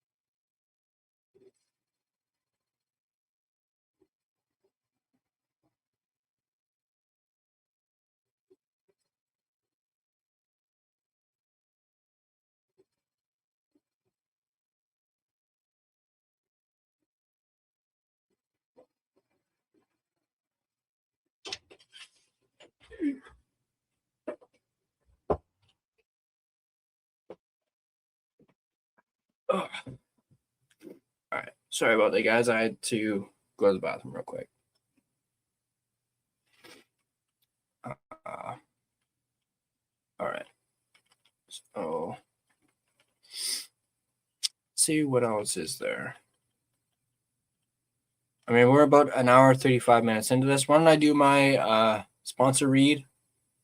And then we'll do some more comments if you guys have comments in the chat. And then maybe we'll end it. All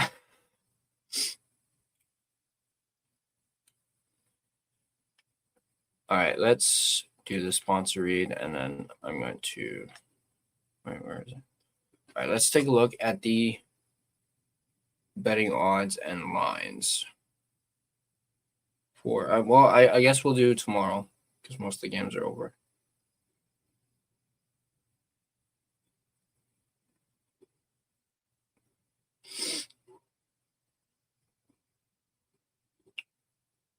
There it is. All right, let's take a look at this here. All right, for tomorrow. I'm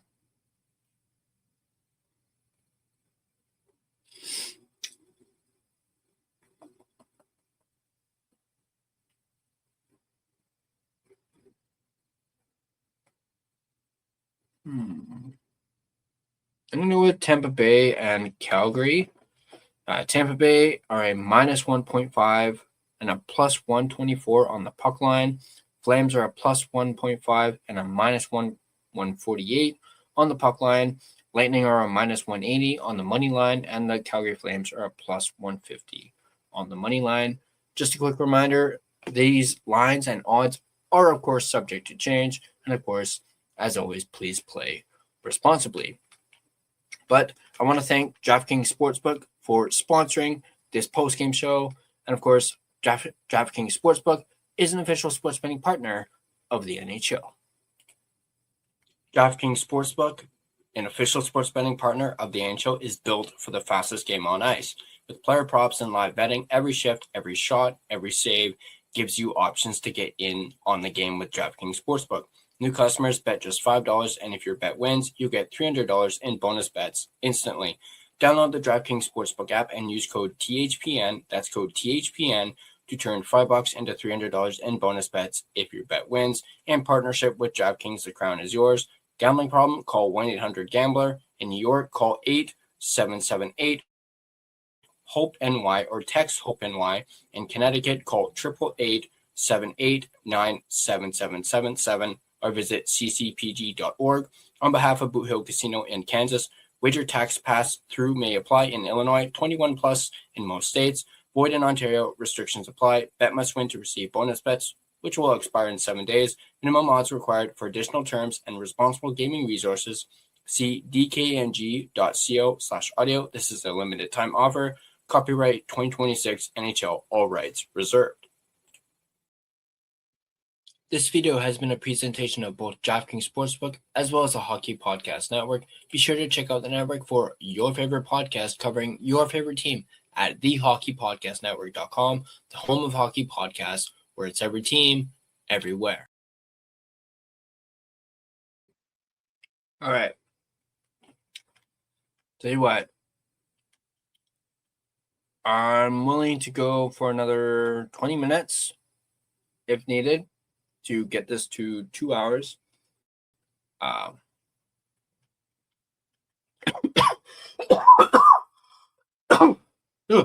Excuse me. If you guys want. If not, we might cut it in the next 5.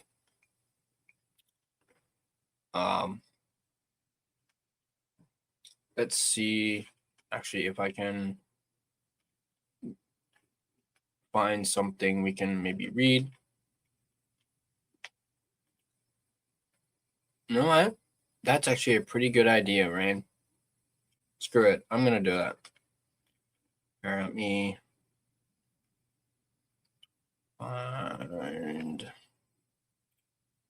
I mean, then again, we might get past 2 hours, but it's all good for me. I will quickly email you the link.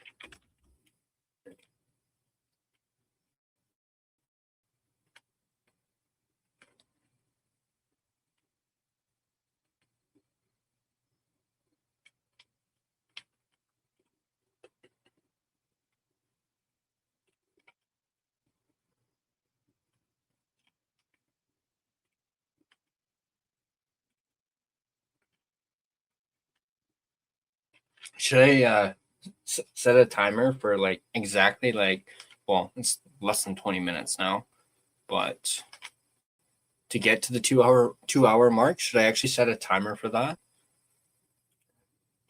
That kind of like how Clay has a timer.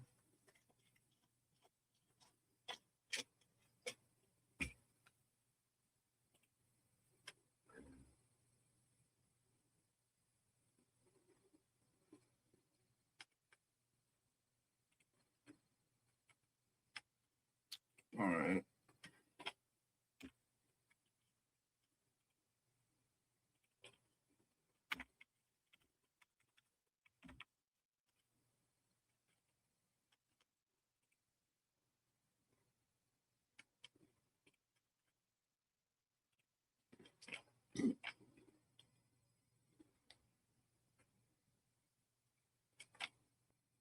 There we go.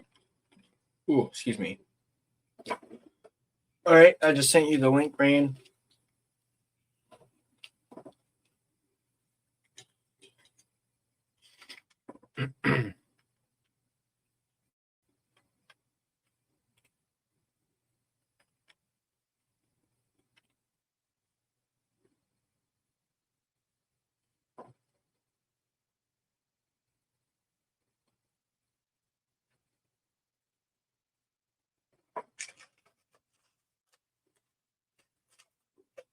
All right.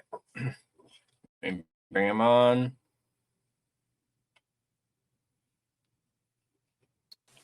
Woo, there we I go. don't know what I was doing there. Trying to drum up the interest. Hello? No. How you doing, Rain? I'm good. I'm more excited now than I was watching the game tonight. I thought it was a real snooze fest. I thought it was so boring.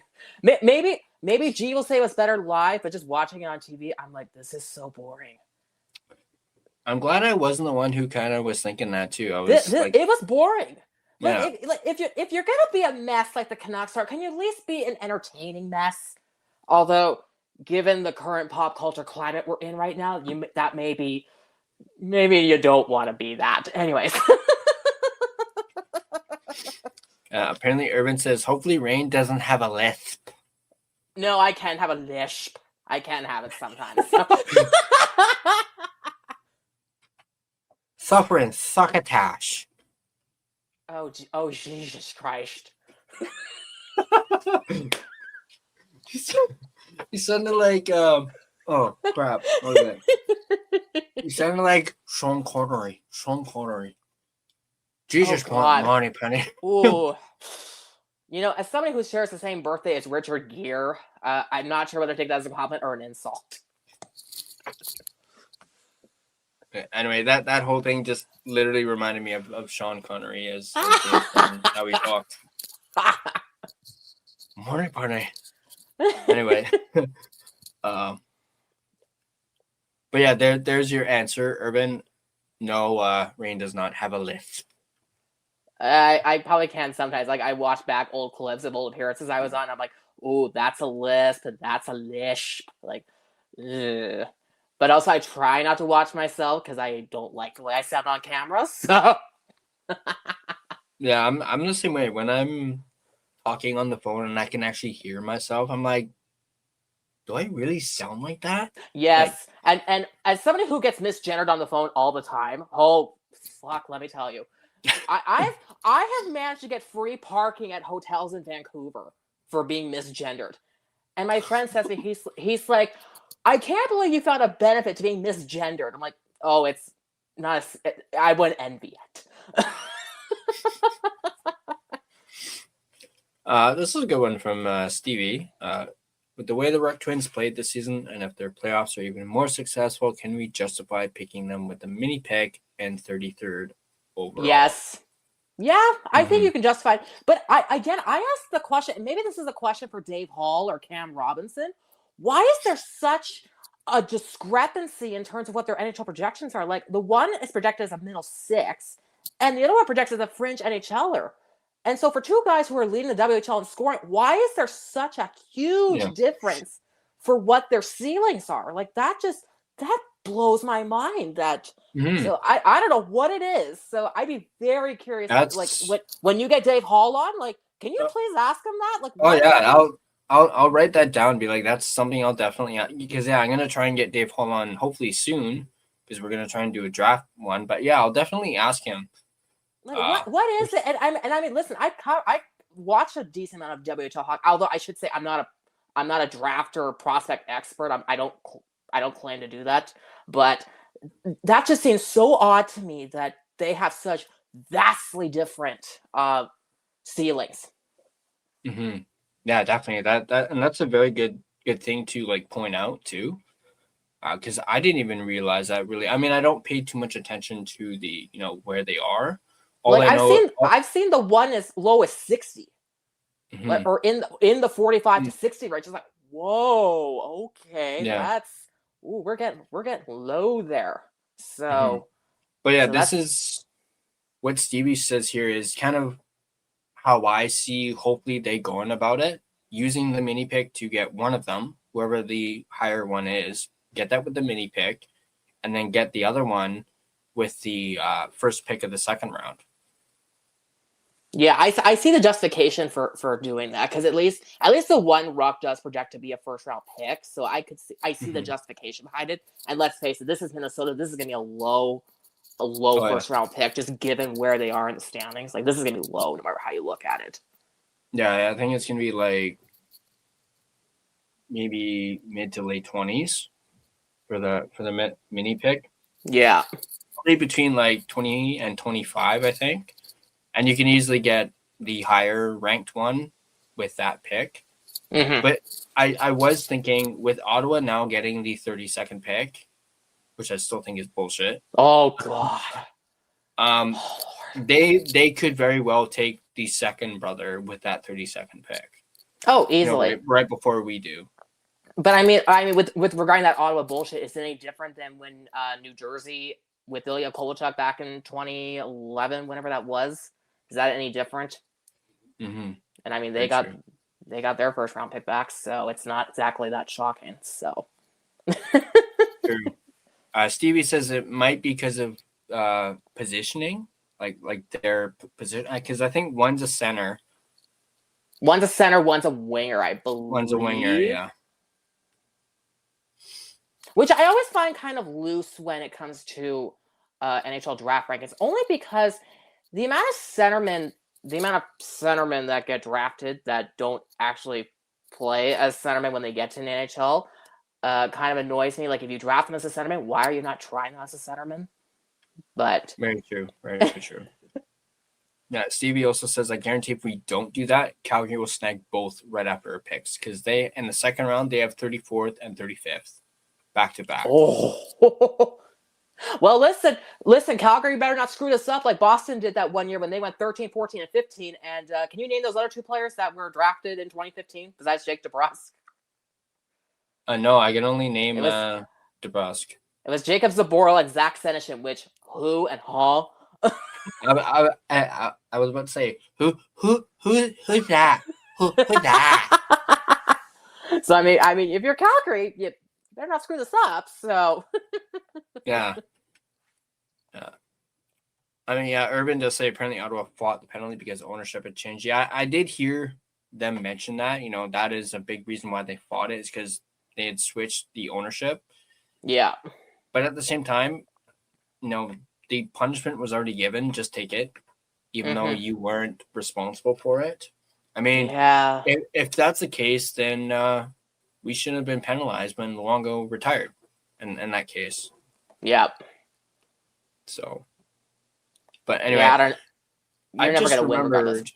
I just remembered there was something I wanted to bring up that I was thinking about as a topic since I was going solo, because it's got a lot of people talking, especially from yesterday, that hit by AJ Greer on Connor Zary. Oh my god! I saw that pretty late. Shit. I saw that pretty late last night because actually, believe it or not, I think I had an early night last night. I think I passed out around like 4 in the afternoon and then didn't wake up again until like this morning. just because I had, like one of those days yesterday, and of course what yesterday was too. So I was extremely tired. I was just like clunked out. And then I saw that when I woke up, I was like, what the fuck was this? And I was like, and then I saw the clip and I was like, holy shit, like that is dirty. I mean, just seeing how far out he was from the boards and he still freaking shoved him. Like, Yep. And seeing Zary go head first into the boards, and then you see him grab his neck right away. Yeah. That's what got me, is him grabbing his neck. And that's when you're just like, oh no. Like, I believe he's okay. I haven't seen any updates on Zary. I haven't either. And I mean, I say this, like, I love Connor Zary. I watched him since his Kamloops days. I love Connor Zary. But I want to take my nice phone and chuck it at my nice television and write out and chuck it out my fucking window. Because holy shit, I think George Harris is taking 120 phones to the head when he's like, so this is a phone hearing. Like, go get bent. Get bent. If this is not an in-person hearing, what the fuck is? Exactly. What is? And that's literally what Steve Dangle, I think I reposted a Steve Dangle tweet basically saying the same thing. If this is not an in-person hearing, what the fuck is at this point? Yeah. And just watch, I know they haven't levied the actual punishment yet, but just the fact that it's an in-person hearing, a phone hearing. And remember what Peros was babbling on about in that oh presser? Lord, I thought Alvin was the king of word vomit. Holy shit. Yeah. And the fact that, remember how he was talking about, like, in-person hearings and phone hearings, and how there's different judgments based on which one he chooses. Usually phone hearings, the punishment is usually less severe. So that's what I'm kind of thinking is the direction that it's going to go. He's not going to throw the book at him. No. Which I think he fucking should. He should throw the absolutely. Especially after he got called out by fucking Connor McDavid. Remember in the same presser, he also said, what was it along the lines of, like, I don't pay attention to what fans say or what the media says as you're doing a fucking press conference defending your decision. Yeah, and the fact that you had to do one, and the fact that you had to do it in the first place. Yeah, clearly means you do hear what people say. You do care. Yeah, because if you didn't, you wouldn't have felt the need to come out and do a press conference defending it. Mm-hmm. And yeah, Urban's got a good point. Keep in mind, they do consider Zoom meetings to be in person. Yeah. Oh, God. But yeah, I did see Dangle's tweet on how he basically said Peros needs to go, especially after hearing that it's a phone hearing. But then I believe was it Jesse Blake who made the point of anything above 6 games always gets appealed. Yeah, he did. He always did. gets appealed. He did. They always get appealed. But the appeal never happens during the suspension. It's always after the fact. And then the fight is just money at that point. So yeah. So I am curious to know what the actual suspension is going to be. But I'm gonna guess I'll guess 3 games. I mean, I think that's yeah. I think I'm gonna go with 5. That because I think that's the minimum or the maximum they can do because of the phone hearing BS. Yeah, in person is 6+. 6+, or it can be. It doesn't have to be. But it can be. But yeah, I'm gonna say 3 if I had to guess it. Mm-hmm. Which is so stupid. I'll probably go 5 just because I know that's the maximum they can do. And honestly, I think he deserves more than that. Honestly, if it were up to me, Greer would be done for the season. Like he would play another game for the rest of the season. Remember all those years ago when Dennis Weidman got like 20 games for his abuse of the official, which then got reduced to, was it 10? Yeah. Ended up being 10, I think it was. Oh my God, I'm going back a minute now, but still. But yeah, just seeing that hit, seeing the replay of that hit, and even hearing like the commentators, react to it, that was bad. That's brutal. Like, that is yeah. brutal. And I'm pretty sure, I think Greer has a history. Because I saw a lot of comments, obviously, people saying like, "Oh, this guy's so dirty," and I mean, I've heard. I don't pay too much attention to the Panthers, but I have heard Greer's name in the past. Yes, So I have too. I have as well. I didn't even realize he was. I thought he was like an older veteran guy, but no, he's under 30. He's only 29. Wow. But he still looks like a freaking douchebag. I Oh, was looking at his 100%. picture. Yeah, he looks like it. I mean, apparently, I think he's French. I think he's Okay, from so Quebec. so his last suspension was back in March of 2023 for one game for cross-checking Mike Hoffman when he was with the Montreal Canadiens. I saw a clip of that one, and even that one was pretty brutal too. Oh, but yeah. that was like in the face. Yes. Mm-hmm. Yeah, if I remember right, I think that was to the face of Mike Hoffman.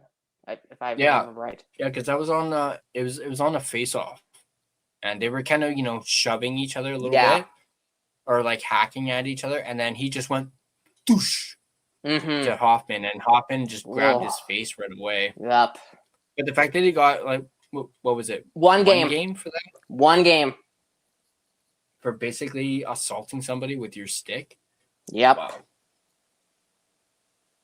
Yeah, one game.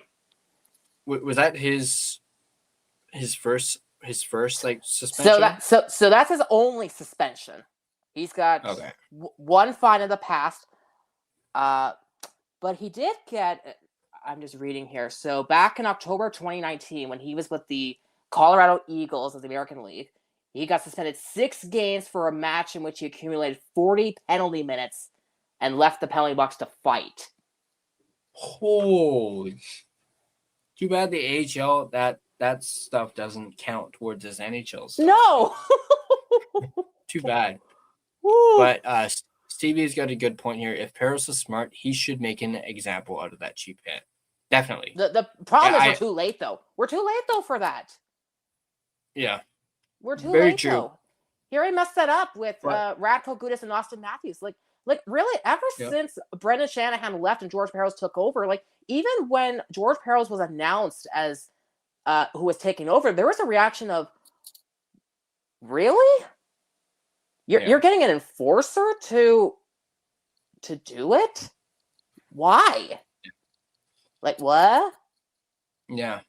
Yeah, and they were really talking about this on Steve Dangle. I think it was during that same one where Jesse was talking about like the in-person hearings and the whole appeals. I forget. I think may have been Adam was talking about how Shanahan would drop the hammer on guys. Like he would throw the book at guys.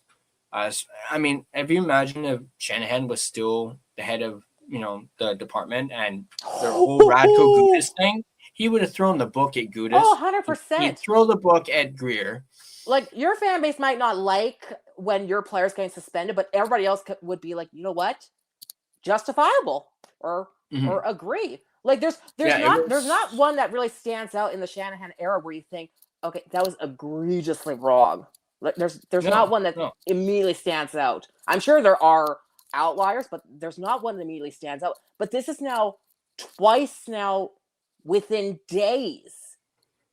Yeah, within days. They've done a phone hearing. But yeah, and you have to even admit with Shanahan, he was very consistent with his, levies of stuff like that. So, I mean, can we throw the Shanna band back in there and be like, yo, George, this is how you fucking do it, dude. I mean, I don't even know what Shanahan is doing now, but I read what it is. I can't think of it. I'll take the Shanna ban for DPS before I take the Shanna plan in Toronto again. Yeah, they were talking about that on Dangle's podcast as well. How he wasn't that great of a he was the president of hockey operations. President. He wasn't a good president, but he was good at Department of Player Safety. It's like, Yeah. oh, good lord. Yeah. Fuck. Good to see Jay here. He says Gudis is eligible to return for the Ducks versus Nucks game. Oh, Jesus Christ. You And know, they play what? Is that Tuesday. Tuesday? Is that their Tuesday. next one? Oh, Jesus Christ. Gudis is going to play. Okay. Anyone who goes to the game, if you Boo guys are the watching, living shit out of boo him. the fuck out of this guy. Boo the Boo living him out- shit out of yeah. him. Yeah, Like, boo you him know, out I of the was wa- building. I was watching the PWHL, the Golden Eyes Minnesota Frost game this afternoon. Every time Britt Curl Salem touched the puck, like those fans were just booing at her. Like, you need to reach that level of Yeah. obscurity with Radko Gudas on Tuesday. Mm-hmm. Still some sort of damage control from the. Yeah, well, yeah, that's why I think he should throw the book at Greer. Make up for being an idiot with the Matthews thing and not getting that right. Especially when you know you're going to be criticized. I might have to do another freaking press conference if you don't. Ooh. Oh yeah, because seeing as how well the last one went. Yeah. Yeah, I don't give Yeah. a shit what the media has to say as you're doing a fucking press conference defending your decision. Yeah. Yeah. The Shannon ban. Yep. Ooh, Shanahan. I remember this one.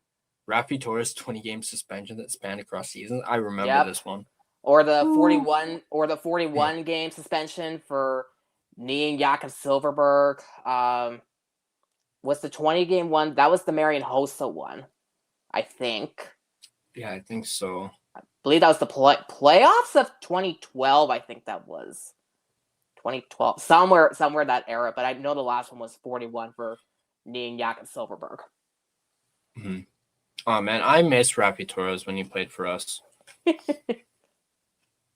I honestly fondly remember him in the 2011 playoffs. You know, scoring a couple big goals for us in that playoff run. He was great. And people just absolutely hated him. Like he was like I'm trying to think. He was kind of like Garland a little bit with that, you know, like agitator. Or no, a better comparison is Brad Marchand. He was our version of Brad Marchand, where he would just piss people the hell off.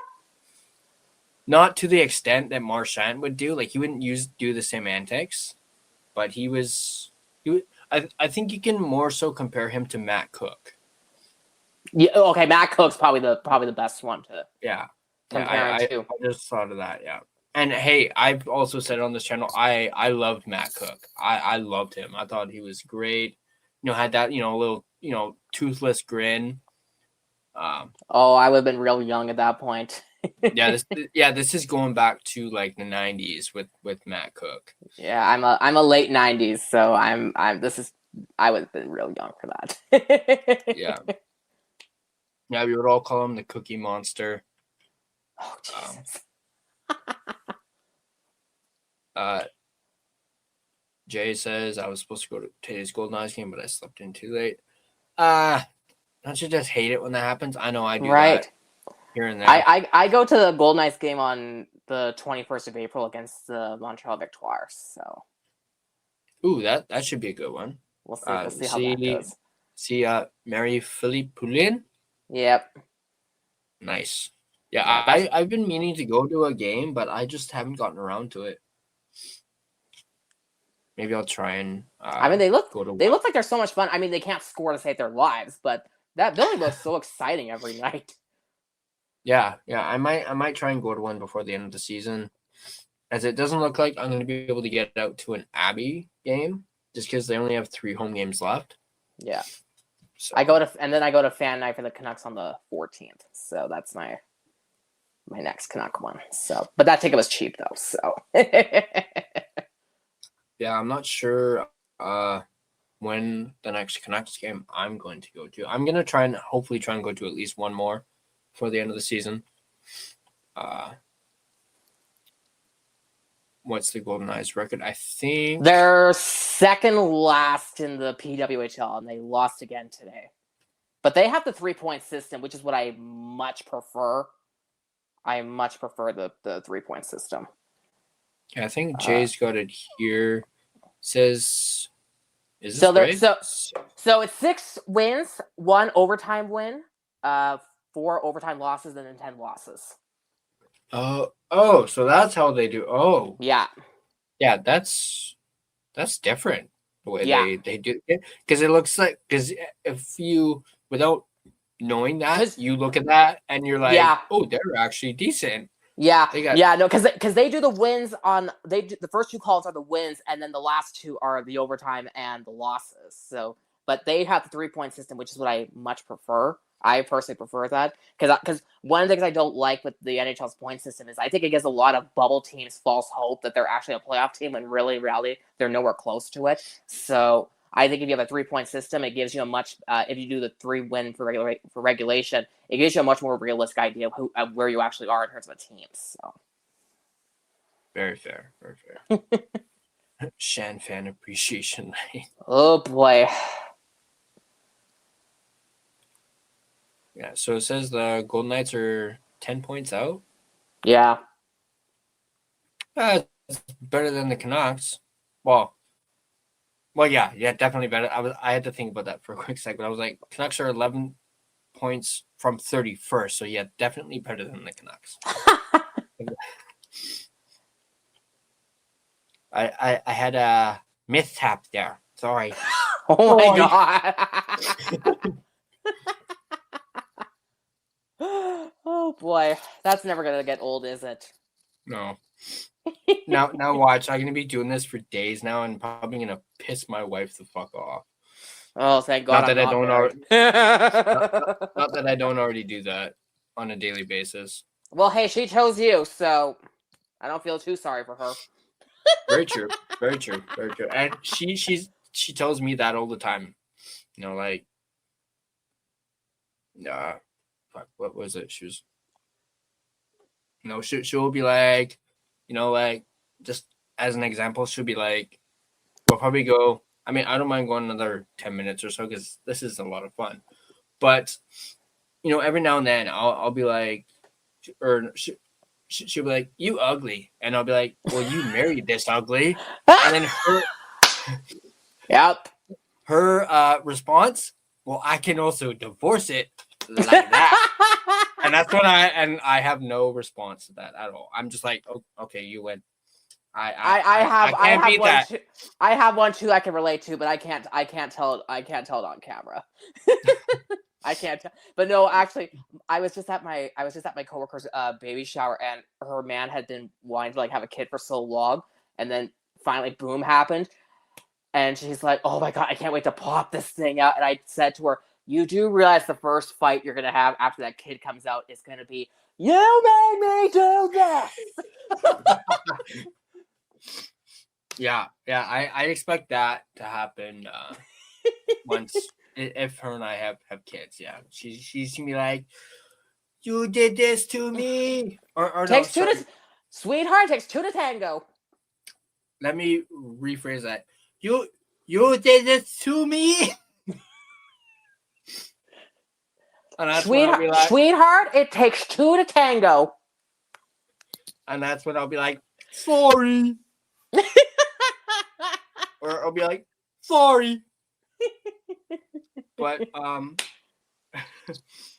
I did she actually, so she called me earlier and she's like, I bought something. I was like, okay, cool. You bought something. And she's like, and you might want to divorce me if knowing what I bought. And I was like, what did you buy? So long story short, she bought herself a jersey, a baseball jersey. Okay. That's Team Japan, you know, from the World Baseball Classic. Yeah. And I was like, why would I want to divorce you over you buying a Japan? How much did she spend? Oh, I didn't even ask that. But it's a Otani Team Japan jersey. And that's when I was like, you know what? That's no biggie. I'm not gonna divorce you over that. Now, if it was a freaking Dodgers jersey, then yeah, I'd burn it. I'd burn that fucking jersey. 2, I'd be putting your ass on a freaking plane back to the U.S., back home, and then I'd send you the papers. So wow. But hey, I don't mind her getting a Team Japan jersey. Hey, it's better than getting a Team USA jersey. Well, here's the way I look at it. If you're two working people and you're putting in money and you're paying towards the bills and all that, that's none of your fucking business what I spend my money on. That's none of my business. That's not, and it's none of my business to know what you spend it on. Like, that's the way I look at it. Although she also did say that I'm still banned from buying myself another Canucks jersey, and I'm like, bitch, you just bought yourself a freaking jersey. Oh, she would not want to look in my closet then.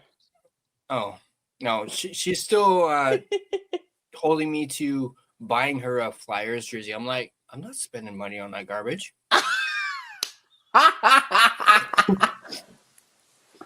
But Stevie, she's a big Ohtani. She's really into Ohtani, and that's so funny. I will say it's a really nice jersey. She was in Korea in September, and she actually brought me home a Korean baseball jersey. Oh, nice. Cool. I think it doesn't have a player on the back, but it's just a Korean. I don't even know what the team is, but it's Korean on it, and I was like, this is pretty cool. That's awesome. That's a good one. Stevie, we were just talking about the Shanna ban earlier. Shanna ban. No. Bad Stevie. Banished to the forest of Endure. Bad Stevie. Where's the spray bottle? That's what I usually do. If someone does spray bottle, bad. Down, Betsy. Down. Yeah, I've never watched baseball in my life until last season's World Series, and then I found myself being the parent at their child's baseball game. It's like, oh my god. Irvin, if I did that, she would divorce my ass. If I did that. Oh, you're making me so relieved that I'm not married. Yeah. I mean, of course, as my grandfather says, yeah. I was gonna say my grandfather says I'd have to manipulate something to marry me first. So yeah, I might be fine. This thing may look harmless or very light, but it's a fucking anchor.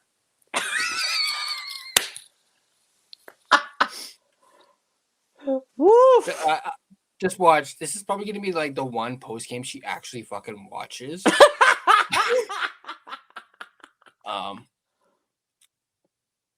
Yeah, that was I think I mean, no skin off my back. Urban, do it. And then Urban, Japan ban. Oh, Jesus Christ. Oh, Jesus. Urban, oh, my God. Thing. Fuck. I knew that was going to come up. By the way, I still cannot confirm nor deny if that was Sydney Sweeney. Still cannot confirm. Excuse me.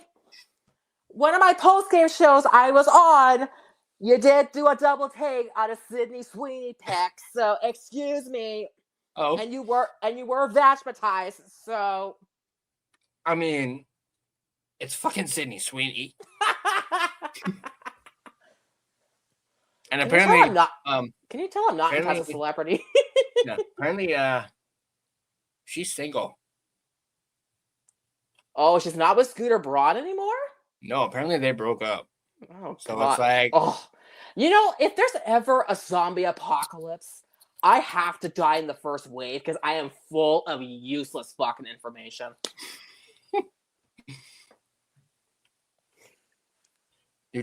No, Urban. Bad Urban. Again, spray bottle. bad, Irvin. Oh my god, I'm entertained. Oh yeah, this is Great. yeah, this is great. You like I said, didn't I say it like earlier? I'm a little goofy tonight. Well, there you go. You're seeing Just a little bit. plenty of it. And you Yeah, say I'm just a unhinged little when I come on just a here. little bit. Just a little bit. Yeah.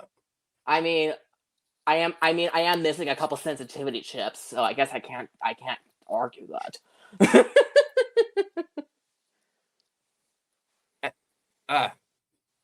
Oh geez. No, Steve. Oh my god. Oh yeah, you better uh, not show your wife this one. Oh. Actually, she's probably going to bed. Or no, she's not going to bed. She's off tomorrow. But remember how we said, like 2 hours? Yeah, that was 16 minutes ago, but I'm having too much fun right now. So thank you to our channel sponsors, Gassy Jack, DraftKings, and News.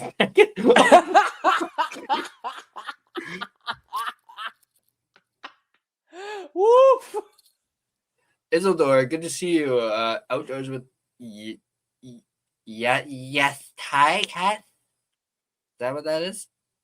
Or carts? Carts? Wow. Between the atmospheric rivers. Atmospheric rivers. Oh god. How about that? It actually didn't fucking rain today. My boss a really nice. My boss used to call me that all the time at work when I used to work for him. Oh god. The atmospheric river. Atmospheric? Atmospheric. Oh god, I almost vocal fried there. Ooh, I think I just lost 5 brain cells doing that.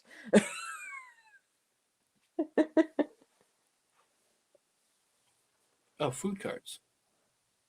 Okay. Oh. Oh! I'm part Japanese. I should know this. Shit.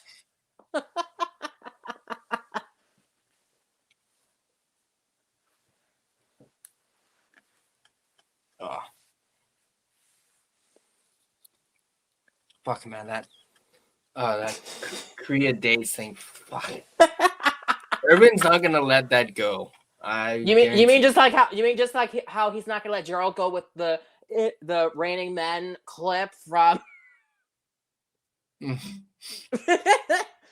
That took you way too long to get that reference, bro. Sorry. Suffering succotash. But now we're talking Japanese now. I'm not good at that. I'm not either, and I'm part it. So, Irvin, we weren't supposed to talk about that. Now this one I know. Banzai. Hadouken. No, I can't do it. I can't do it. Sorry. Banzai. Oh boy. This is gonna be one of those weird. This is gonna be one of those weirder ones. And it's not even an after dark one either. No, it's too early. Which to me, a 4 p.m. game in Vancouver, and you got the Oilers and the Lightning as the late game. Mm-hmm. Why not flip that around? Like you're telling me that Lightning fans back in Florida have to be up at 10 p.m. and then finish the game at like 1 in the morning? Like really? Like what? Why? Why was that the case? Like okay. That just seemed weird, but all right.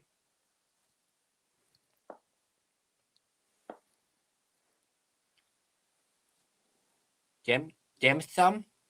Dim sum. Ooh, I'd love some. Dim sum wrong.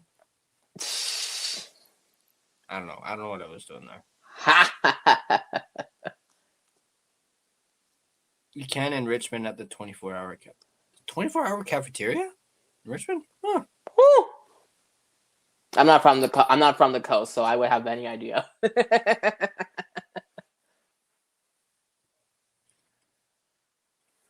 No sushi. That was actually a pretty good one. No sushi. No sushi. No sushi for you. Oh my god. No sushi for you.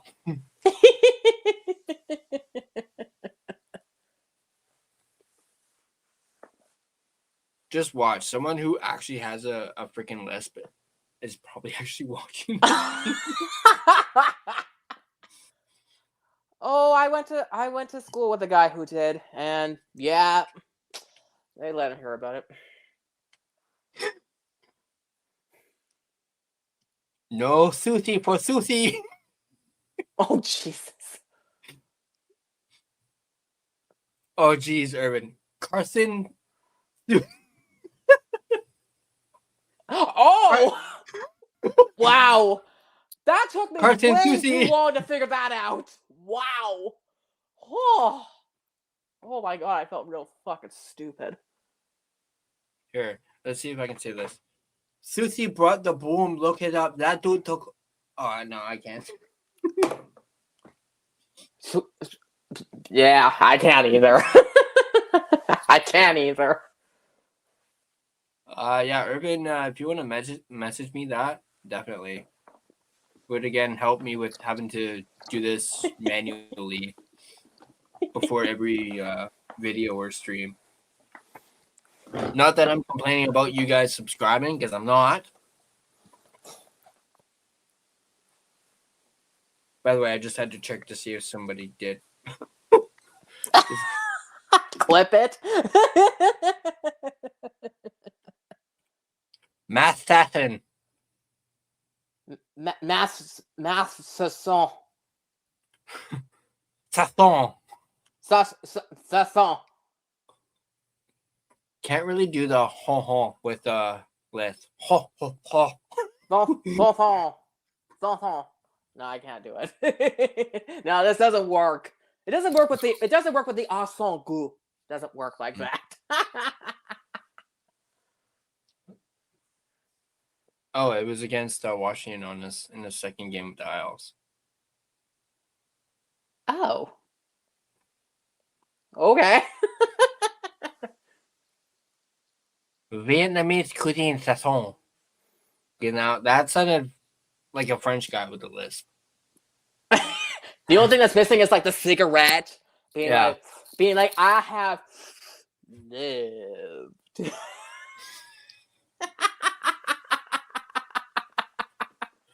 Man, G's really missing out on this post game. Oh man, he'd probably be dying right now. Oh my god. Tootsie. Yeah, I think it's great. Yes, thank you for the invite. I mean, yeah, sure. Urban, if you want to share it now, I'm game for that too. Yeah, if all the post game shows for me to appear on, this is the great one. Thank you. Not a hair lip. Hair lip? That was terrible.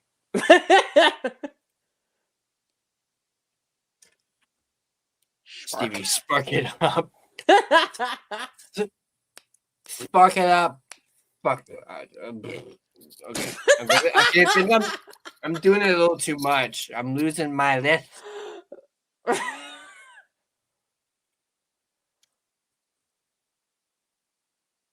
Yeah, now we're getting into like the territory. No.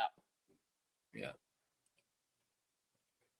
I should probably be writing this shit down. In the stream now.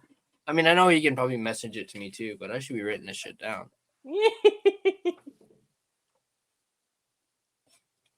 You're like, this feels great. It's like, okay, step number 1, we'll do this, then this.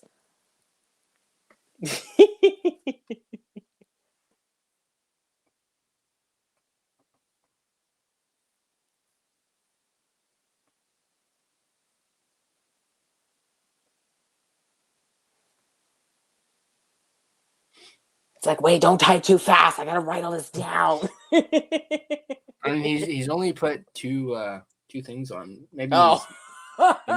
actually is messaging it to me. But being like, all right, so here's step 1 through 40 of how to do this. No. Isidore, yes, the Canucks did lose today. And it was a snooze fest. Yeah. Like I said, I hope G had a better experience live, because on TV it was so boring. And listen, I've been to some real snooze fest live.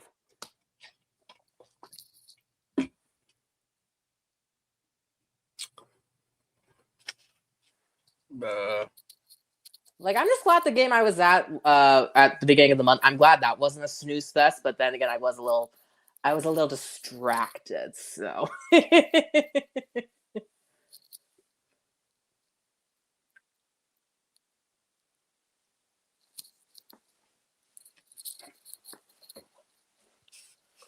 Ah, crap, and I ran out of room on my little piece of paper. Oh.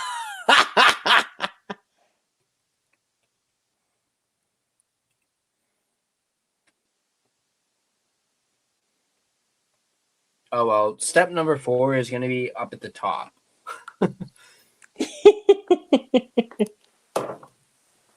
I'm sure I'll... Yeah, no, I can't even do the list anymore.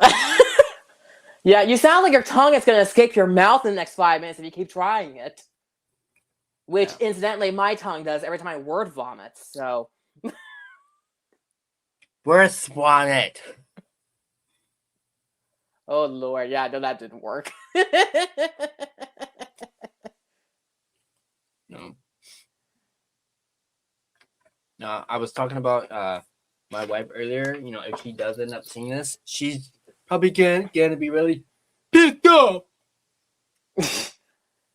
Yeah, that might be the first thought. With the second thought of, well, who's this moron on the right here?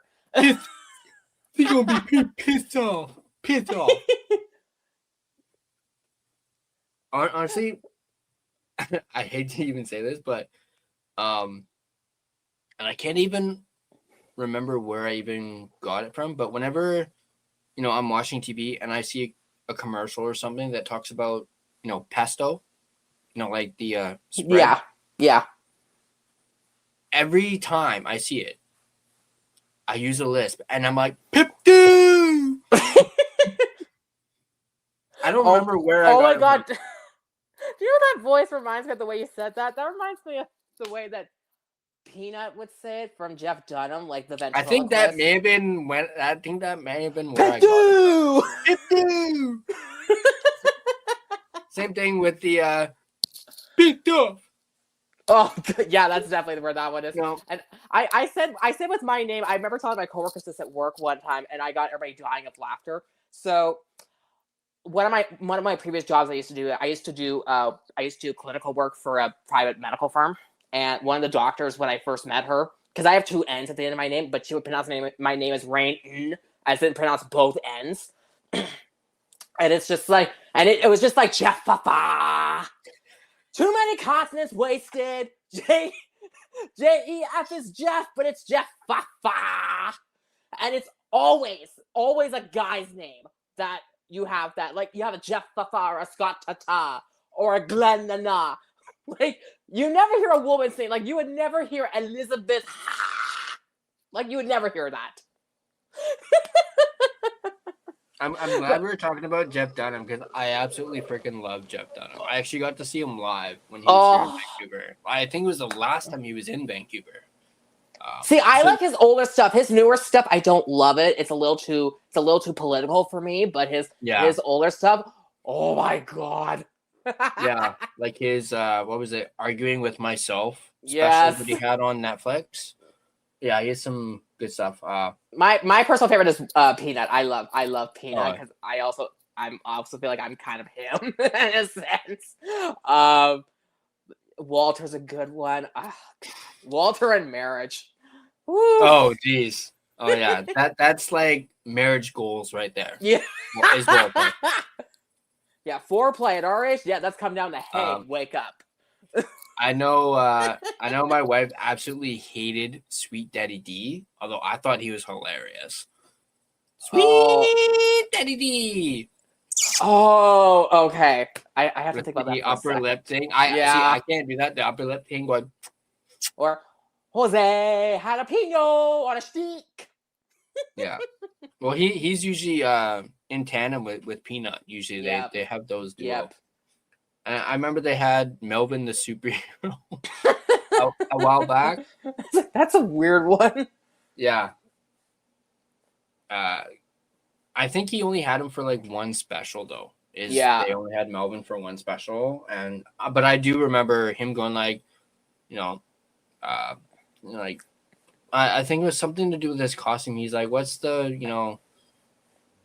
Must have been like a Halloween special or something. Yeah, it may have been, but he was like, "What's your most like significant feature?" And apparently, he had a really long nose, kind of like Pinocchio.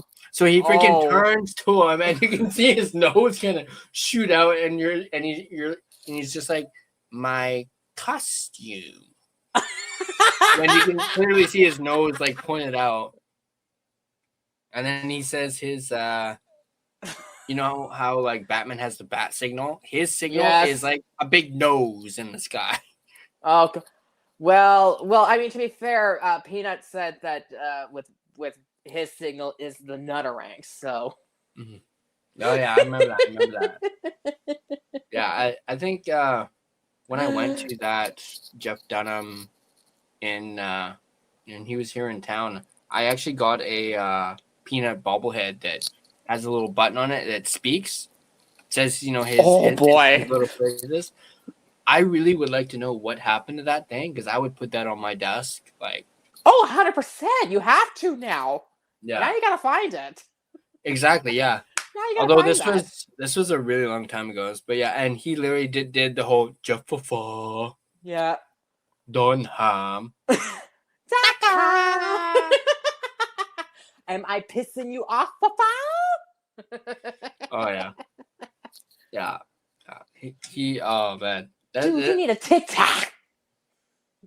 You know what your breath smells like? Dunham. Just watch. After this, I'm gonna go watch old clips of. 100%. I'm doing the same thing. Oh yeah. 100%. I'm doing the same thing. Yeah. I mean, I know he's a little controversial now, but back when he was, doing his good, it's stand-up. not that he's controversial now. It's that back then people weren't fucking snowflakes. Well, yeah, that. Sorry, yeah, people are fucking snowflakes today. Definitely. But that one particular character that he has, become a bit of a, Aquaman. Yes. He was really good. But now, like you said, people are freaking snowflakes about People are snowflakes. Yeah. Yep. Like I said, we're gonna be watching old Jeff Dunham clips now. That's what we're gonna do after this. I kill you. Yeah. Oh God. I kill you until you're dead, and that's worse. That's what made me think. As soon as you see that, Petu, it's like, is that a Jeff Dunham reference? It's like, and the fact that I got that, it's like, oh my God, how old am I? Oh yeah. Like, I mean, given that I'm the baby of the two of us. Christmas specials. I always loved his Christmas specials. I mean, that's when he really shines with Ahmed. Jingle Bombs. I mean, come on, that Jingle is one Bombs. heck of a tune. Yep. With Guitar Guy. Or 'Twas the I mean, Night Before okay, Christmas.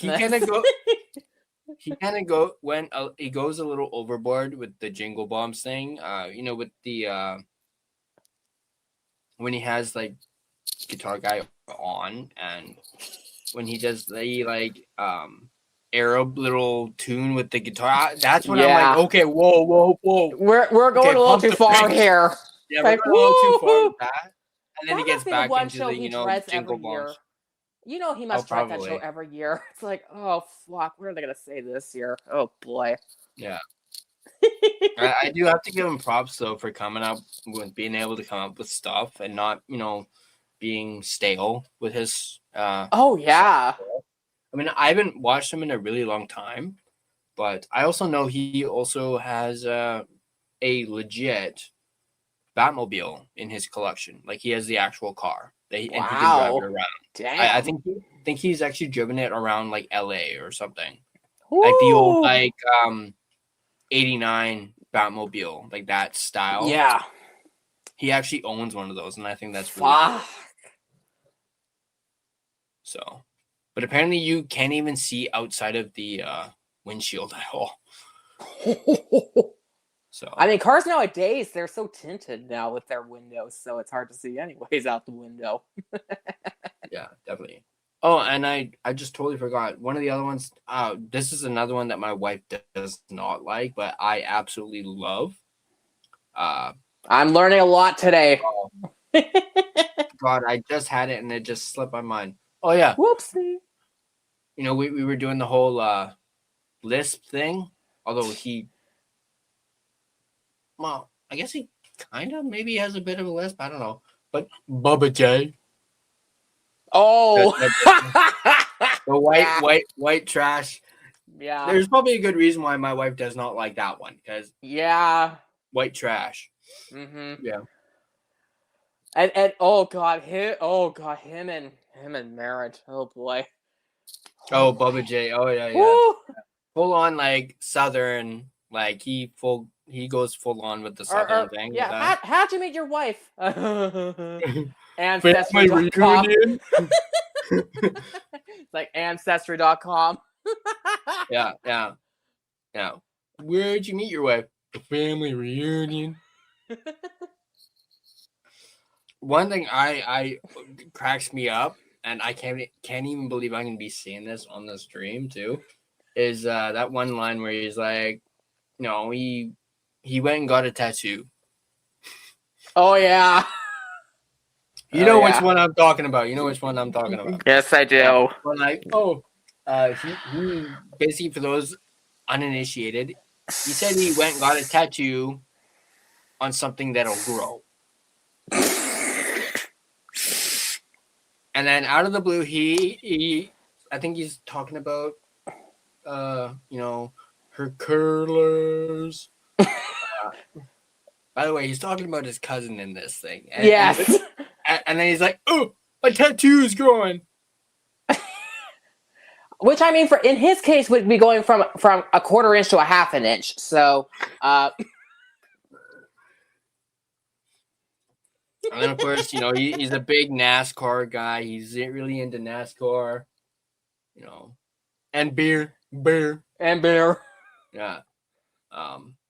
We're going back to the Bubba J thing. I believe I think he had like two specials with Bubba J. Only two. Like he lasted longer than the Melvin, the superhero character. I've seen him more than two. Yeah. He's in quite a few. But I believe it was the first one because they kind of introduced him as his agent.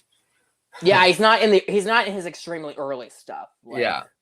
This happened like late 2000s, I think. Yeah, they introduced him as his agent in the first time he had him on. He's or as Sweet Daddy would say, he was his pimp. Yeah, pimp. Yep. Yeah. And I will admit that the one thing with Sweet Daddy where, obviously, Jeff kind of was like, pimp? I'm not your hooker. And he's like, well, why do you do what you do? It's the best way to make money and make a living. You the hoe. It's like, because you my bitch. Yeah. I wish I could actually play the video, but obviously no copyright purposes. I wouldn't try it. No. Let's not get you kicked off the air. Yeah. Let's not do that. I'm trying to remember what the exact line is where he's like, why do you do what you do? I enjoy it and it's the best way to make money.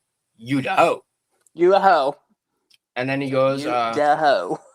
And then I think he goes, and then I think Jeff retorts going like, what if I said I do it only because I enjoy it? You the dumb hoe. But you know what's crazy is that he is so talented. You think he's having a conversation with the actual puppet, not realizing it's himself. Yeah. It's with himself. It's like, Yeah, I oh my God. I think one of the specials he actually calls arguing with myself Yeah. was one of the specials, which I think was that's his brilliant, first by the one. way. I think it's his Yeah, first one is arguing with myself. Yeah, because that's the first one I remember. Was that one? And it's like, man, ooh, this is great reminiscing about Dunham. This is really taking me back. Thinking, arguing with myself, talking about Walter, who's pissed off all the freaking time, going like, shut the hell up. Well, it's like what Peanut says, when you're wacky and having a good time, that's me. Yeah. When you're pissed off and wondering why did I marry this broad, that's Walter. That's Walter. When you want to kill her, that's Ahmed. Yeah. and then of course Jeff asks, what's Jose jalapeno on a steak? And that's when Peanut's like, oh, you're sick. You're a sick man. Yeah. But going back to Walter a little bit, man, he's that's definitely marriage goals, right? Marriage goals. Yeah. Is Walter. Marriage goals. Yeah, definitely 100% marriage goals. With Walter are going like, shut the hell up. Remember how he does his whole No, I can't do it. I'm trying to remember another line, really good line that he had with Walter, where he's like talking about his wife. He's like, something about Shamu. I remember. I believe one of the jokes was something about Shamu. He's basically referring to his wife as Shamu, meaning she's big. Yeah. And then he goes, well, at least Shamu only had one blowhole. See, the one I remember was when he says, my wife and I heard that coffee is good for your sex life. And Jeff asks, is it? And he's like, no, it kept me awake through the whole damn fucking thing. Like, I actually had to participate. And you think he wouldn't be complaining about that. Which my aunt would call that maintenance sex. That's that sex. Oh, get off me. Okay, fine. Hurry up. Get it over with. Stop sweating.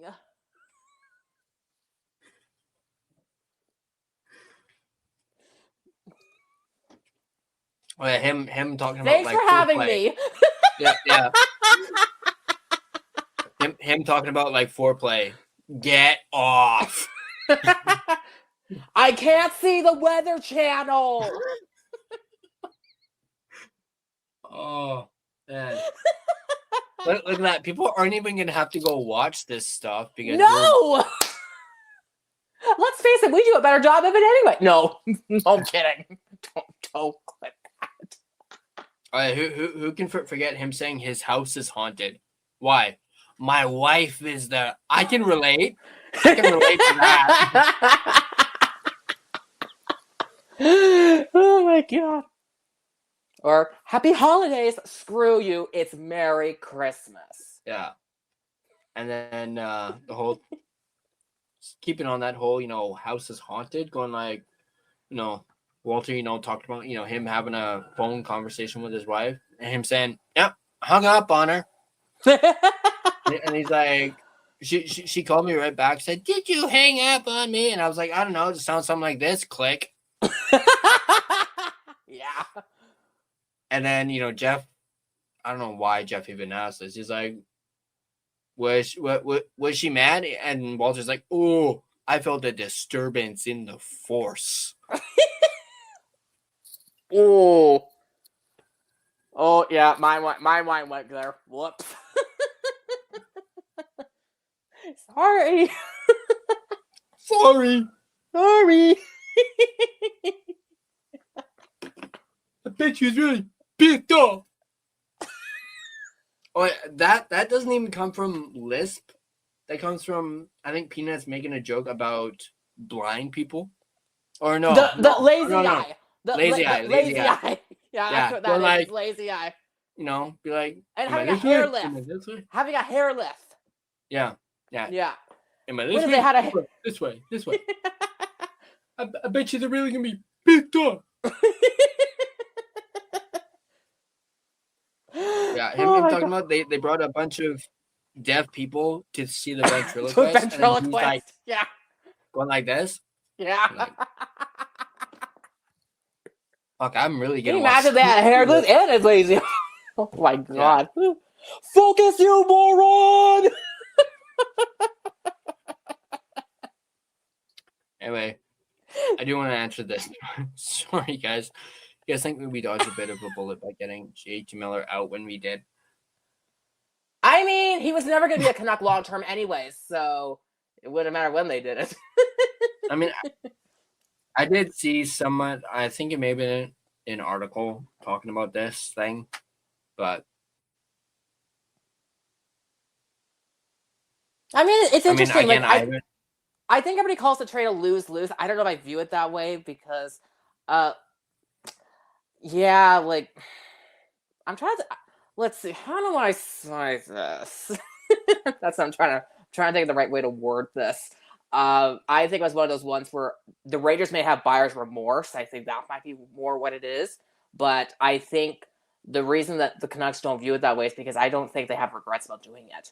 I mean, but then again, I always say that the reason they signed JT Miller to that contract extension in the first place wasn't because they felt that was the right decision. They did it because, when you're a pending free agent, your value tends to go down. Like, I've never heard of a scenario in which your stock goes up. Like, that's why they pulled the trigger right away with Quinn Hughes. So I think that they did it out of this idea of, well, we're not going to be able to match the trade package that the Islanders offered before that trade got fucking nixed. So let's just sign him. And they did play chicken between him and Horvat. I mean, let's call it what it is. Because, what's interesting, I think I actually made this point with Irvin when it came to the Horvat versus Miller. Like, remember that whole thing of like, well, Horvat, the talks are going great or whatever, or blah, blah, blah, blah. There's a difference between talks are going great and progress is being made. There's a huge difference between those two. Because listen, if we're having a conversation and we exchange pleasantries, yeah, we can say that we had positive talks. That doesn't mean we got anywhere closer to a resolution, though.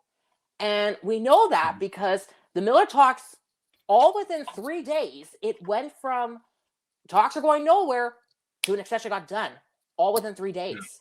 So if talks were going so great with Horvat, why didn't that ever get done? But I do think the Canucks don't have regrets, though, about that Miller trade. I don't think they have any regrets, but I do think it's a lose-lose. But also, it was interesting, when the Victor Mancini news came down, I remember thinking, yeah, that sounds about right, because this management group really likes him. Like, remember when we found out that Miller got traded, but we didn't know who was going to be part of the trade return? I'm pretty sure everybody wanted Braden Schneider as part of that return. Like, nobody had Victor Mancini on their radar. It was, please be Schneider, please be Schneider, please be Schneider. And then that didn't come to fruition either. So. Well, honestly, I think the Canucks kind of dodged a bullet there because I haven't heard his name too much. I mean, he was on TSN's trade bait board at their trade deadline, but he's one of those guys in which you're kind of like, what's there? Like, is there more to give or what is it? I don't know, but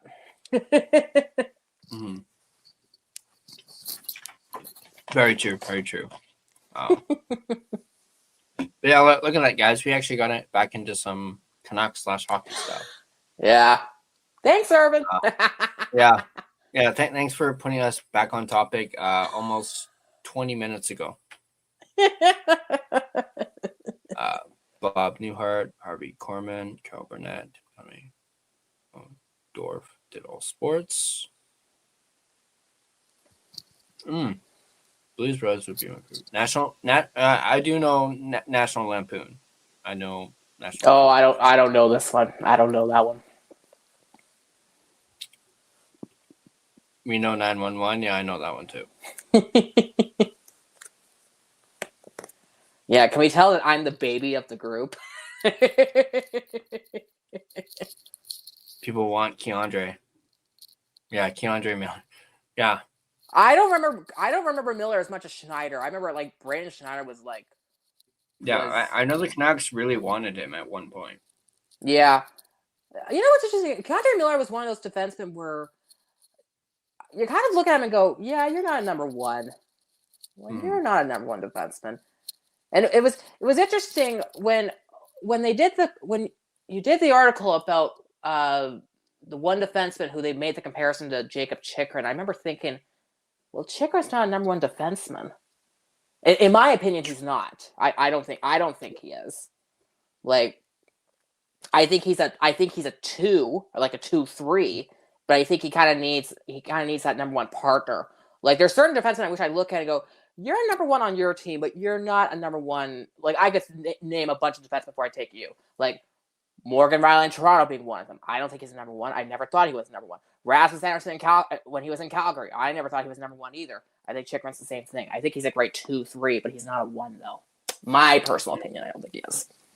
Yeah, that's definitely fair. I mean, I only thought about Chikrin just because he's got a lot of offensive. He's got really good offense. At least the last couple of years, anyway, he has. He's scored a lot of goals. But I did think of something. I just thought of something. Shoot, let's see. For fuck's sake, Irvin. So you're very on the, if Vancouver gets 3, get Caleb Malholter. That's where you're at. Mm-hmm. So who has the higher ceiling, Malhotra or Coots? Or Rossi, if you think he's a top 6 center, which I don't think he is, but ooh, that's tough. Because it's interesting. Like Brandon Coots, I kind of view him the same way. I actually ironically view Connor Zary in this sense, because and I say this to somebody who like watches Zary and counts, puts up a lot of points, but he's not a game changer. Like he's not the guy in which you're gonna expect him to like take over or dominate a game. I kind of view Brandon Coots in that same way. So, and I almost kind of wonder if Malhotra is maybe the safe pick, which safe equals boring. Like Caleb Malhotra would be like the Ryan Seacrest pick of the 2026 draft.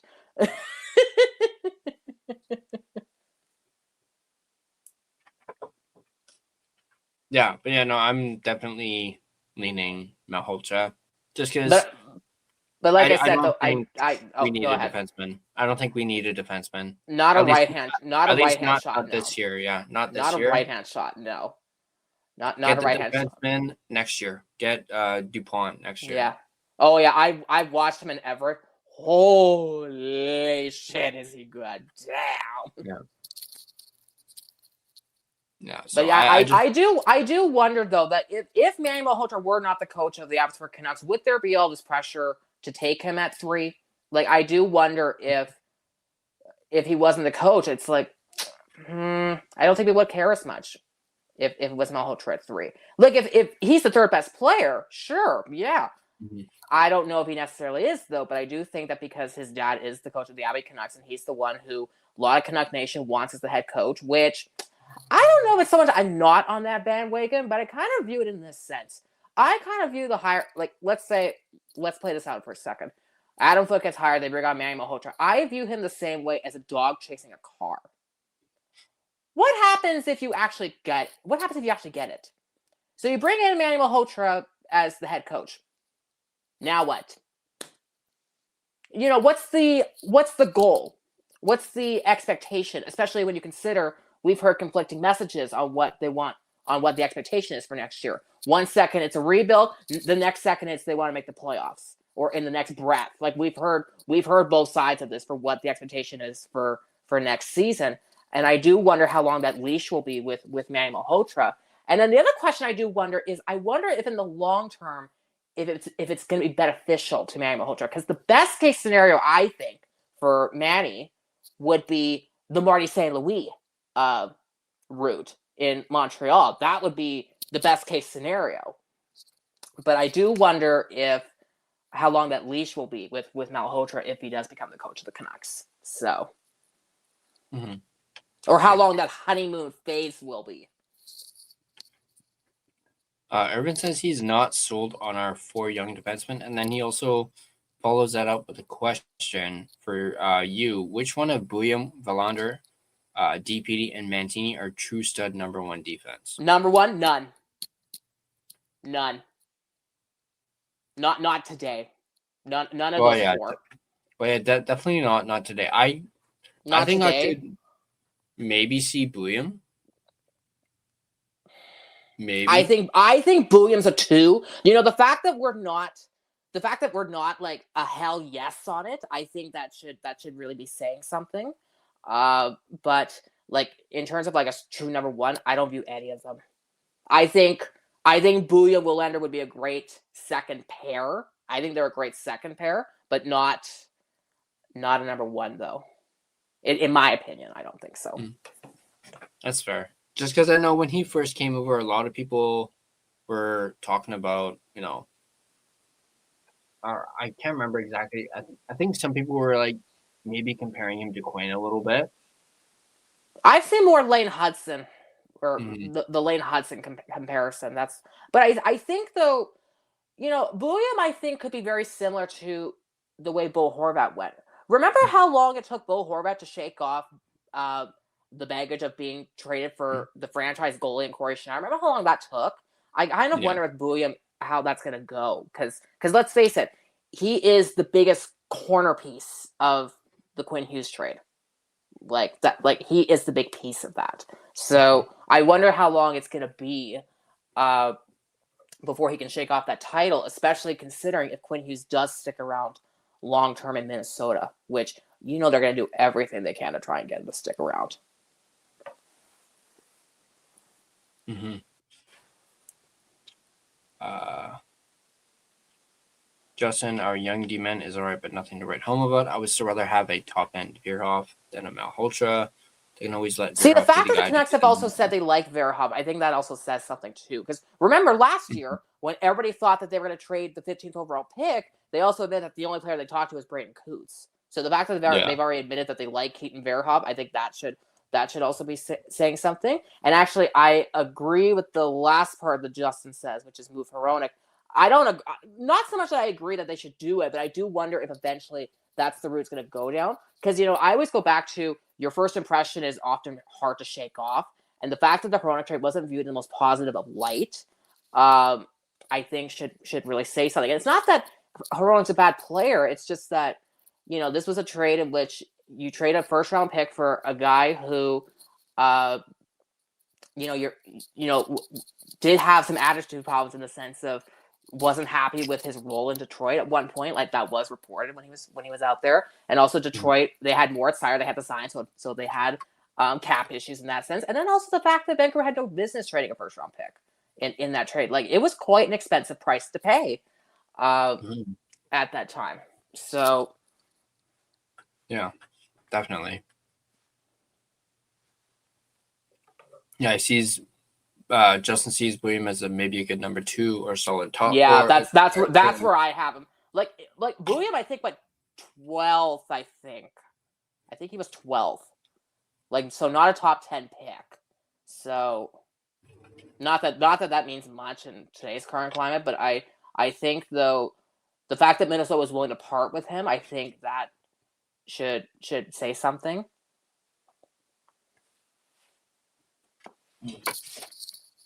But yeah, I think he is. I think his ceiling is a 2, but in reality, he's probably a second pair.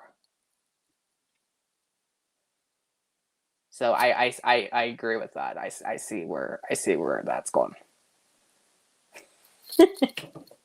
Urban also says William doesn't skate like Quinn, which is fair. That's true. That's certainly true. That's very true. But who can though? Yeah. No one can really turn on a dime like Quinn can. Yeah.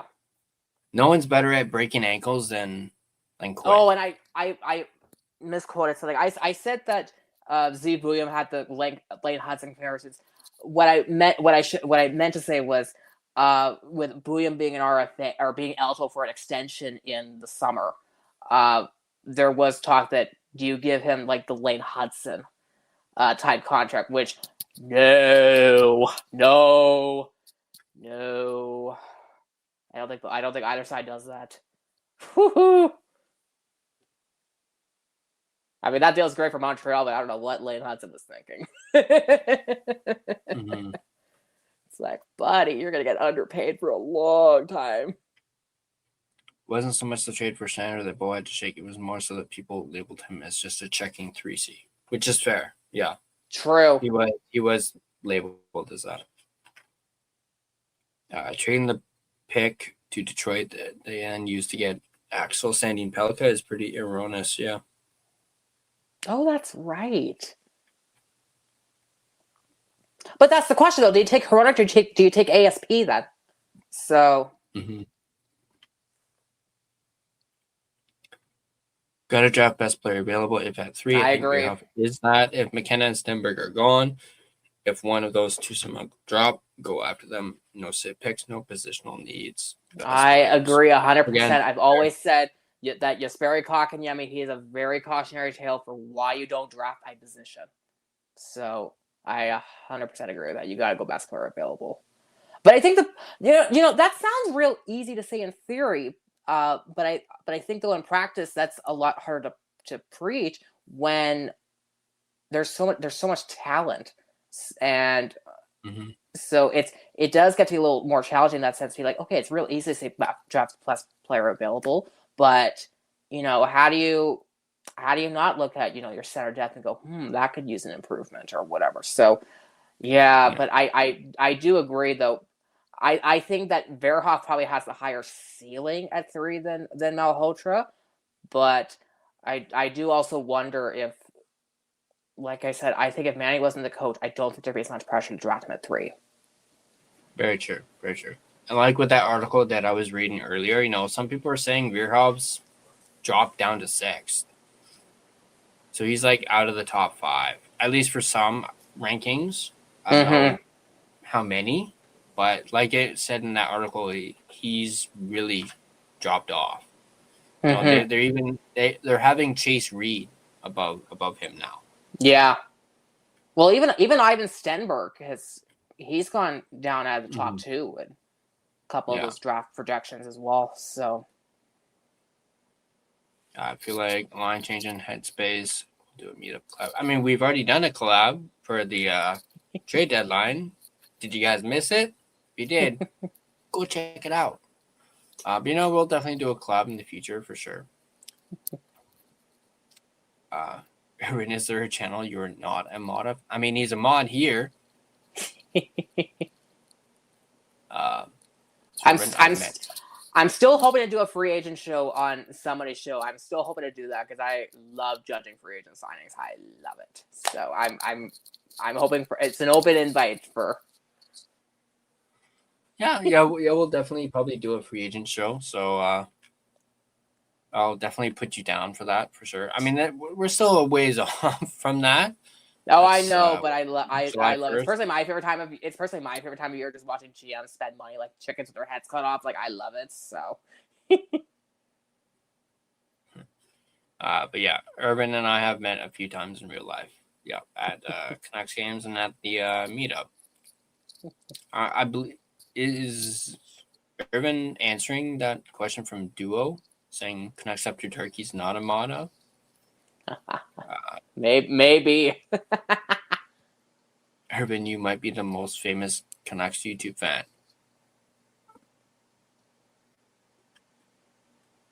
You forgetting about somebody there, Duo? A certain... no, I'm not talking about me. Certain Clay father.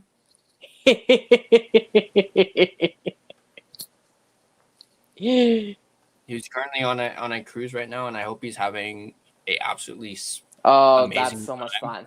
That's so much fun. Yeah. Everyone's, I don't know about that Duo.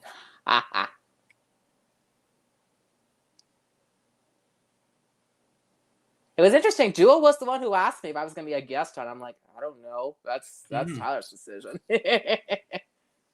Meetup at Greta would be dope for beers and Canucks talk. Wish I lived in Vancouver. Oh, I mean, I don't, wait, I don't live, actually, I don't live in Vancouver either. So I think I forgot Duo doesn't live in Vancouver.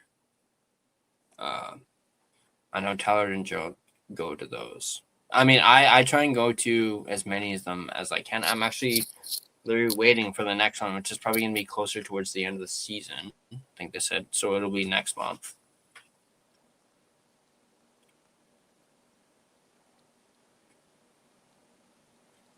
Seven years ago, scouts thought Atu would be the number one pick. yes, Oh, yeah, I forgot that's about that. right. I forgot about that. Yeah.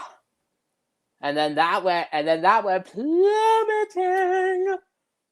Yeah. That's right. That's right.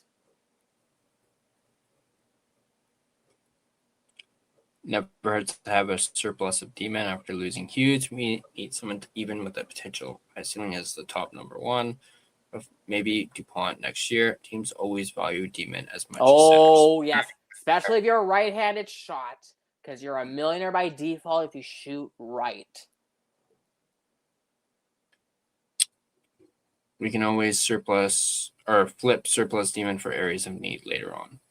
Oilers could sure use some D-men. Oh, yeah, especially if you don't want a defensive nightmare like Evan Bouchard is. Okay, well, we're not in the business of helping out the Oilers, at least not anymore, like we did with the Vander Kane. So maybe not on that front.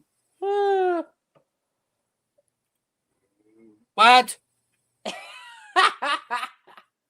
I heard, just like with what Ryan and I were doing at the end of our interview that I clipped earlier today. What?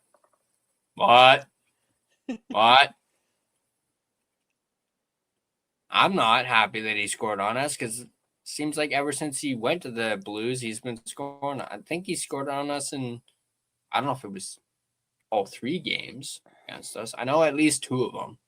He's scored against us. Can't remember exactly which ones, other than tonight. If he's playing on the fourth line, he's making a lot of money for a fourth liner. So yeah.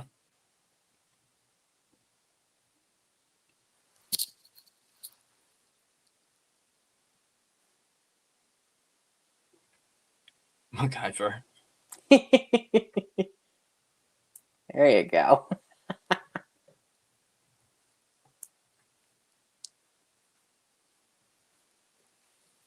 Ooh. Raising ticket prices when you're fucking rebuilding? Oh, for fuck's sakes. Meanwhile, the Kraken are dropping prices for a 3rd straight year. Well, they suck. But then again, so do we. But they also don't have an owner like Aquilini. So. Holy shit. Or what I should say is they don't have an owner named Francesca. Ah, there you go. But I mean, the sad reality is if people don't want to pay, the thing is that they'll keep raising the ticket price as long as people keep going. If you really want to show a message that the cost is too expensive, you just don't pay. Mm-hmm. Just don't pay, which that's going to be impossible. But the market will tell you what's too expensive, what isn't. So no, I can't even do it. Can't even do it. Francesca.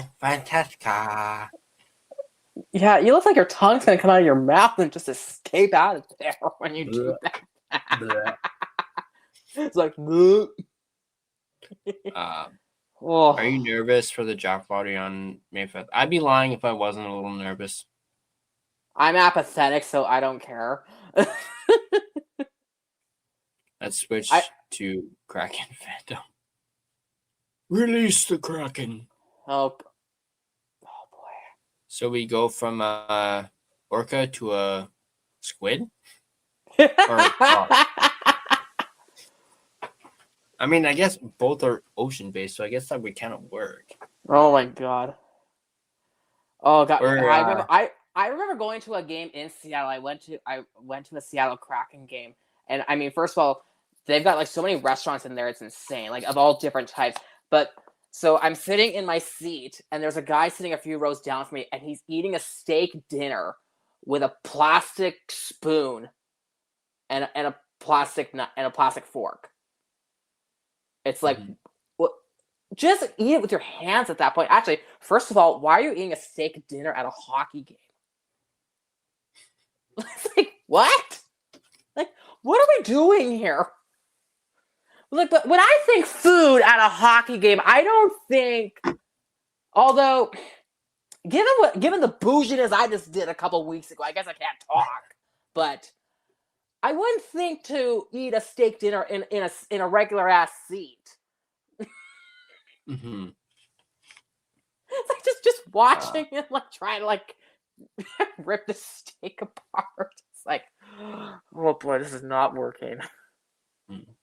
Yeah, I caught a little bit of the abs and they are so much fun to watch. I love mean, watching Montreal. Oh my god, they are so much fun. Yeah, I mean, when it flipped over, there was a little bit of a brouhaha going on with Barzal. He was trying to go after freaking Suzuki. Like he was trying to get into it with, and Suzuki was just like, I want no part of this.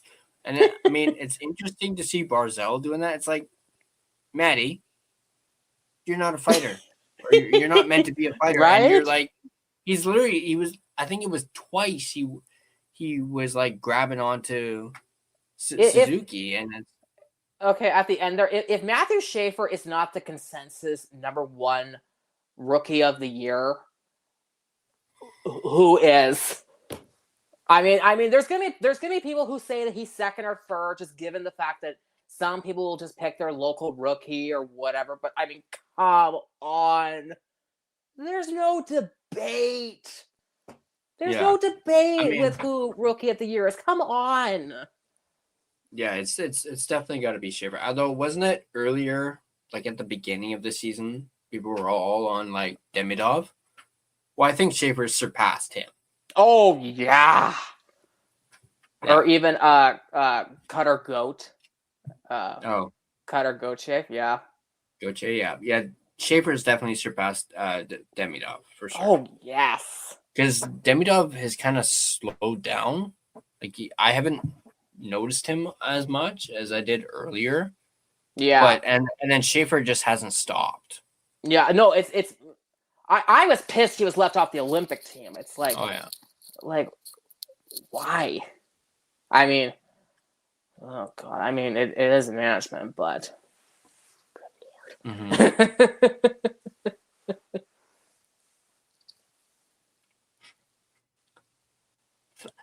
Yeah. Slavkovsky. I can't do it. Slavkovsky. Slavkovsky.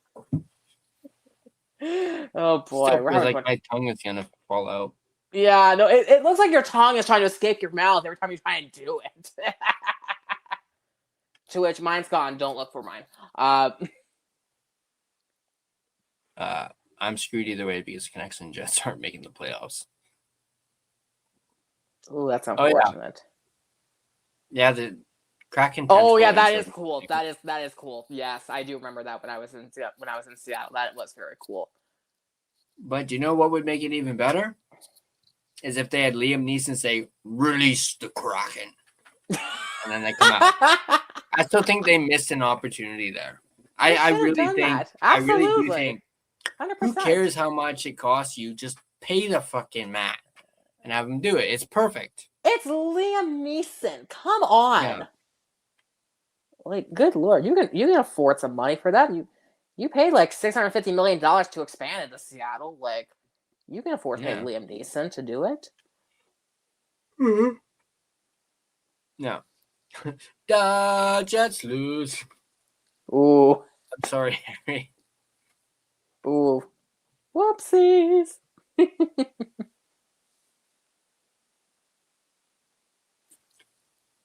Let's go Kraken goal chance after the goals is a bit catchy too, and Climate Pledge Arena is such a nice. Yeah, I've heard nothing. It's beautiful. It is awesome at Climate Pledge. I really enjoyed it when I was there. It's an awesome venue. Yeah, I've heard nothing but good things about it, and how it has two scoreboards, one in each corner. Because the building itself, it can't hold the weight of a normal jumbotron. That's why it has the two separate scoreboards, is to balance out the weight of the building. Because it is actually the oldest arena in the NHL. And isn't it true that they mentioned that you have to walk downstairs? Yes, you do. To like get into the arena. Yep. The arena is actually underground. It's underground. Yeah. Wow. Yep. So and cool, hey, though. modern self checkouts at some concessions. What? Yeah. All right, get me down to freaking Seattle. See a Kraken game. Oh, it was so much fun, man. It was awesome. I'm pretty sure it is in downtown Seattle. I don't know exactly where. So you can take the monorail from downtown to the arena. I think. Well, I walked it. I think it's about 20 minutes to walk or something like that. Like, it's not far. It's not that far out of downtown.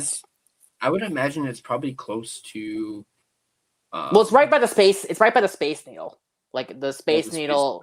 It's all in there. So it's like it's on the outskirts of downtown. So. Because I mean, I stayed at a hotel in downtown, so, and I think it was because the monorail I think costs, if I'm trying to remember right, I think it would cost like $9 US to ride the monorail. At least at that point it was. So, which lasts like I think it's like a mile long stretch. It's like I could walk this. Like I got 2 feet. So.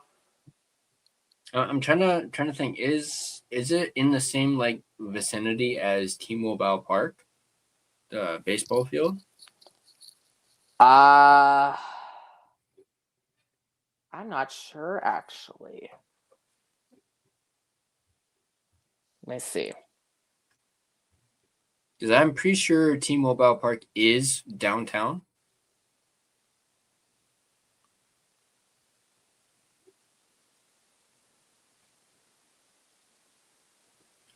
So it's about 5 kilometers, 5 kilometer stretch between. But yeah, it does look like it's in downtown or further in. So.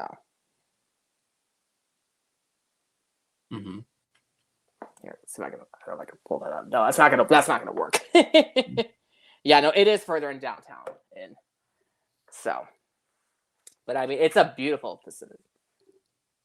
Shaper should win it by far, but got to give some respect to Seneca. Yeah. Oh yeah. For the Ducks. I think because of the fact that Cutter Gauthier is second in points for rookies, we kind of forget about the fact that Beckett Seneca is rookie as well. I think he kind of gets lost in the fold. Wait, wasn't he drafted last year? Last year, or the year before, and he went second. Yeah, I want to say I think he went second.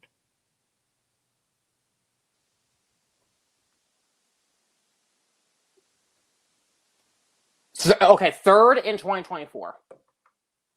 Third in 2024. Wow, he was okay, so wow. two seasons ago. Oh wow, okay. All right, I forgot. Gambler, good to see you. Yo, I'm driving and listening. I have the very exact same question that Urban has. How long have you been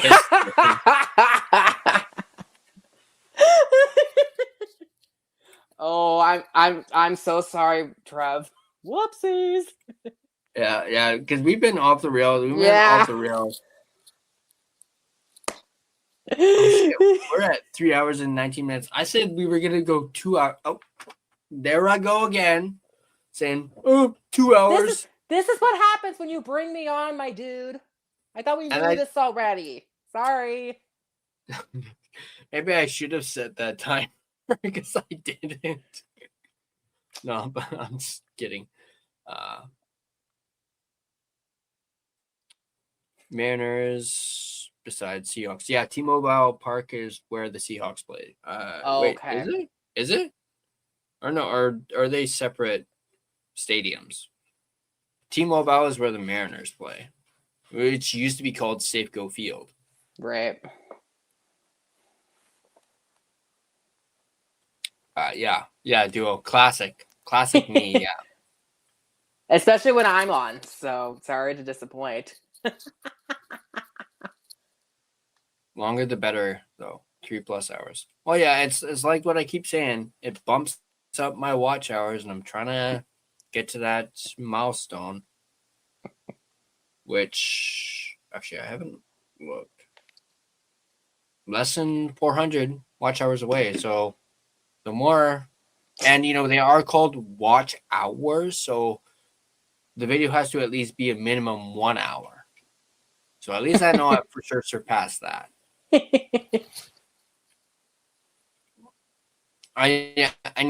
That's a big reason why I'm wondering how long has Trev been listening. Because if it's on Spotify and it's just flat out audio, you probably don't know what the fuck is going on.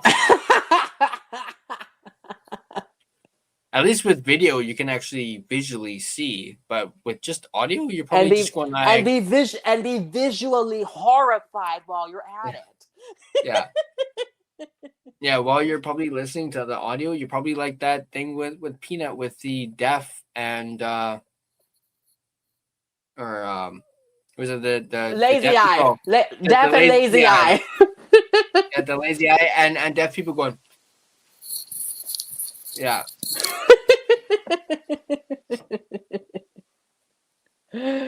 or how did he do it again? Where he went like well, obviously I don't have a puppet in my hand, but he did the whole thing where he went.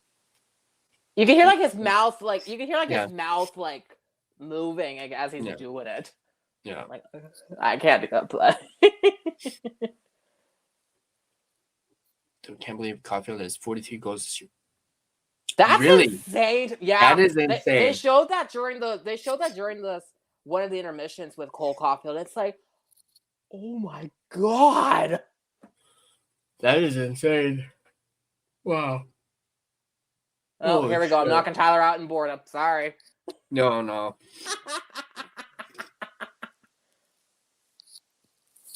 That is insane. That's crazy. I mean, I knew he got to 43, but I didn't realize that little fun little fact there. I don't think it's like that many power play goals either. I think it's not even 10. I think most of them are at even strength, or like more than 80%. Damn.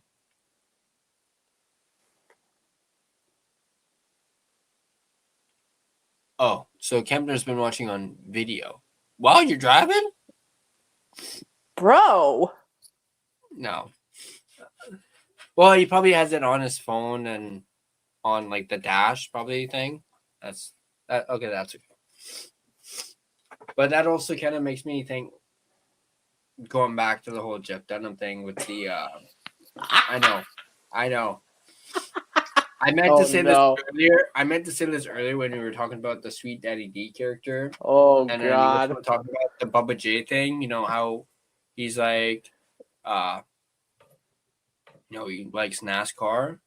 On that note, with the whole Sweet Daddy D thing, remember where he's like, "Oh, there's a dumbass crack of sport, NASCAR. Yeah, they're making another left turn." Now, whenever I see my dad watching NASCAR, I literally do that every single time. They're making another left turn. Oh, they're making God. another left turn. Oh, God. I wonder what's going to happen next. Gonna be like, go to commercial. You ain't going to miss a fucking thing. Which, so true. I mean, that's the funny part. He's so right. True. He's so right. True. I mean, how he describes it, like how he who actually. who would have the desire to drive in a circle 250 times? I was literally just about to say he literally has the perfect definition of NASCAR. Grown man driving in a circle.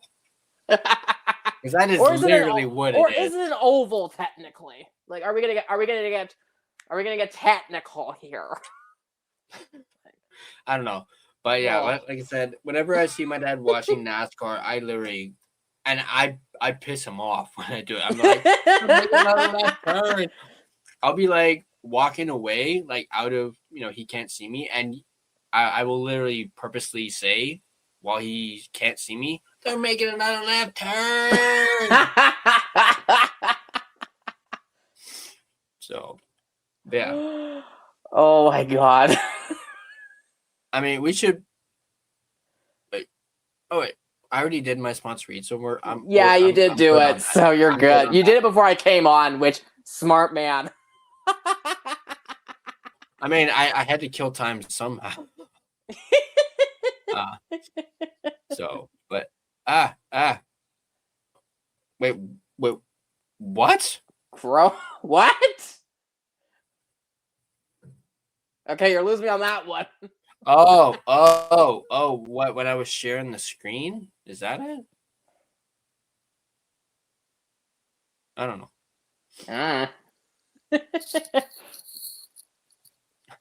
Irvin, no, no. You son of a bitch! No. It's like what I was trying to. It's like what I was trying to do with Ryan the other day. Actually, what I should have done with Ryan is instead of the Stone Cold thing that I cannot freaking do the whole LA night. Nah. No, I can't do it. I can't do it. Caulfield 10 power play goals, 9 game winning goals, 208 shots. Wow. Dang. Shit. I know exactly who you're freaking talking about. I know exactly who you're talking about. I need another hint.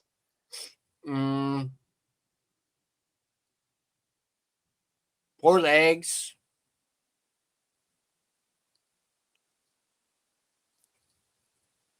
Bushy tail.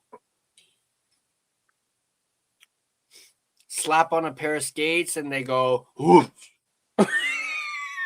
Who am I? I might get back to you on that one.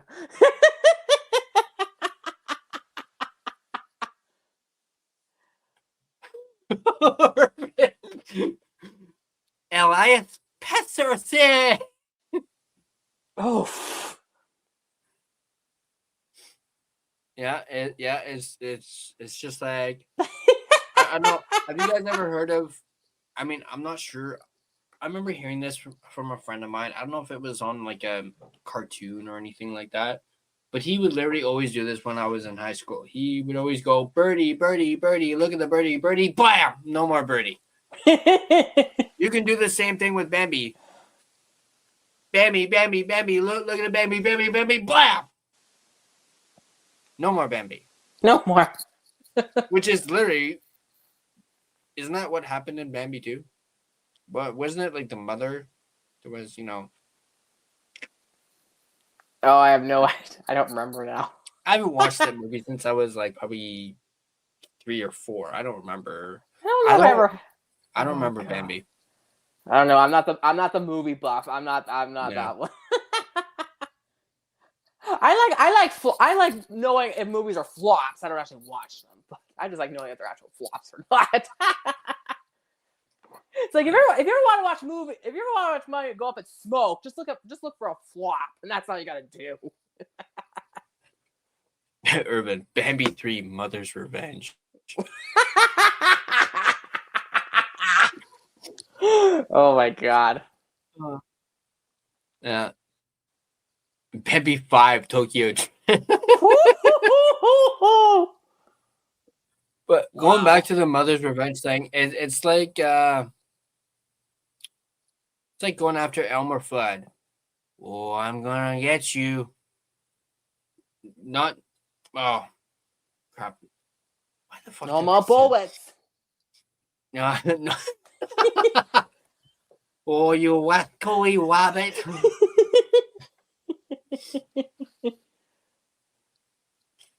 Oh, geez, Steve.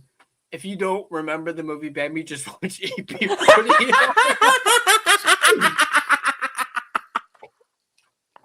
Clip that.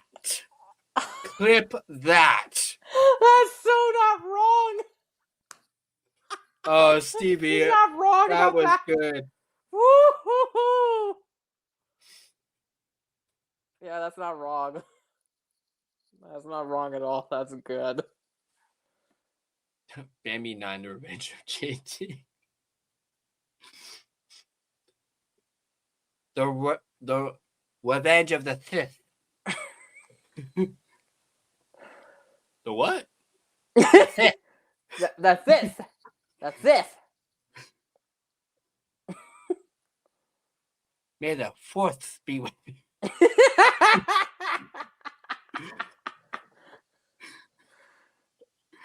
Okay, we should probably stop. I mean, it's 3.5 hours, and I've gone. Get ready to pass out as your tongue escapes your mouth in the process.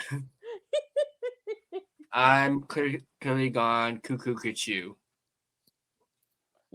Well, to be fair, you are going cuckoo for Cocoa Puffs, so. Cocoa Puff.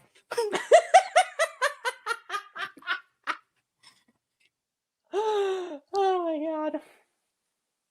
Sorry. All right, we'll probably close it there. But man, Rain, this has been good. This has been a blast. This is Like I said, great. This is good. Like I said, 3.5 hours, and I literally was only gonna go 2 hours, so we went an extra hour and a half. Yeah, sorry. And we had a bunch of, damn it, Irvin.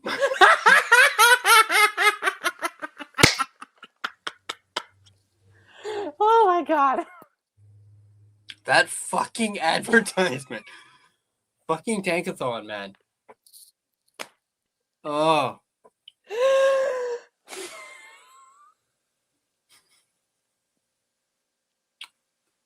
Oh, man.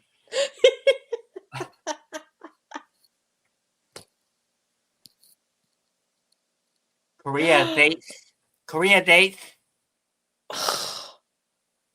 That didn't even sound like great at all. No. Man, this was hilarious. This was awesome. Like I This was said, great. G really missed out on this one. Although he probably would have been just sitting there going, huh?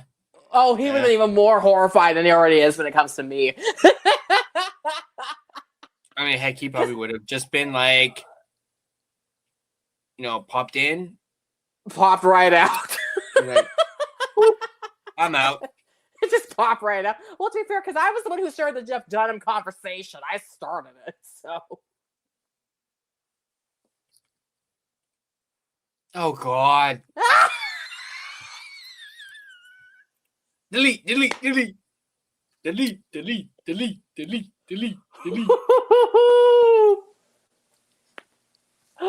Oh my god. Oh, this is great.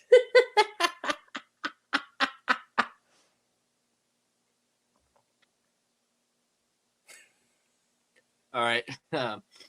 Sorry. Where was I? All right.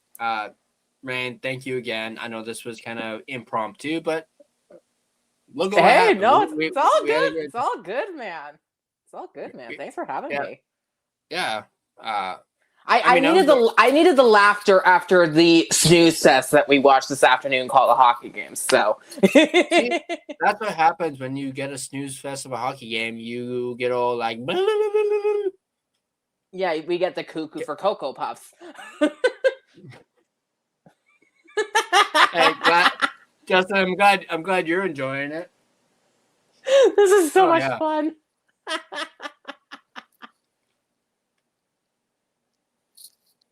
Fuck, kind of makes me want to keep going with the whole this thing.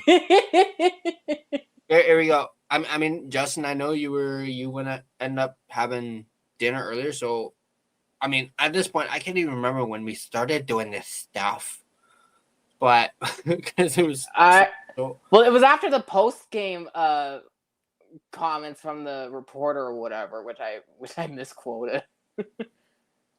oh. So I'm not sure Yeah. if Justin missed all of the listy stuff. It's hard to miss it when we've been doing it all night. So true. But I'll throw this in just for Justin. The American Dream, Dusty Rose, baby. I know he'll get that reference. Oh man.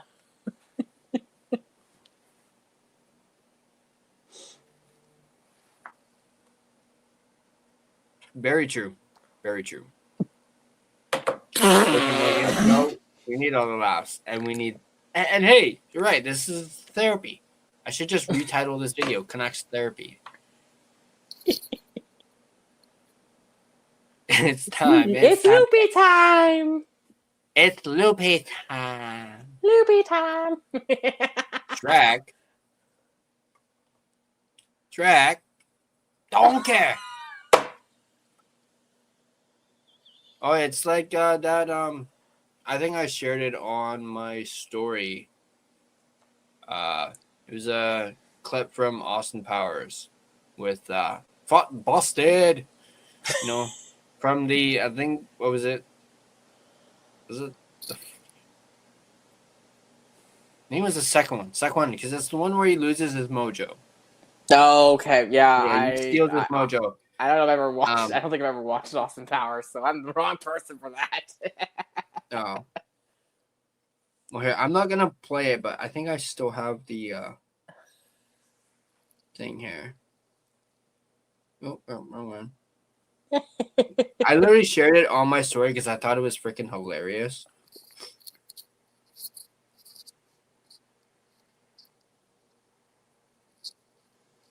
Basically, let's see.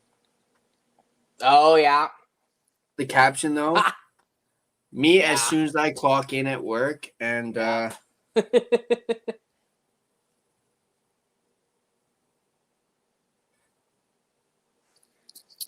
I can't. Damn, it doesn't.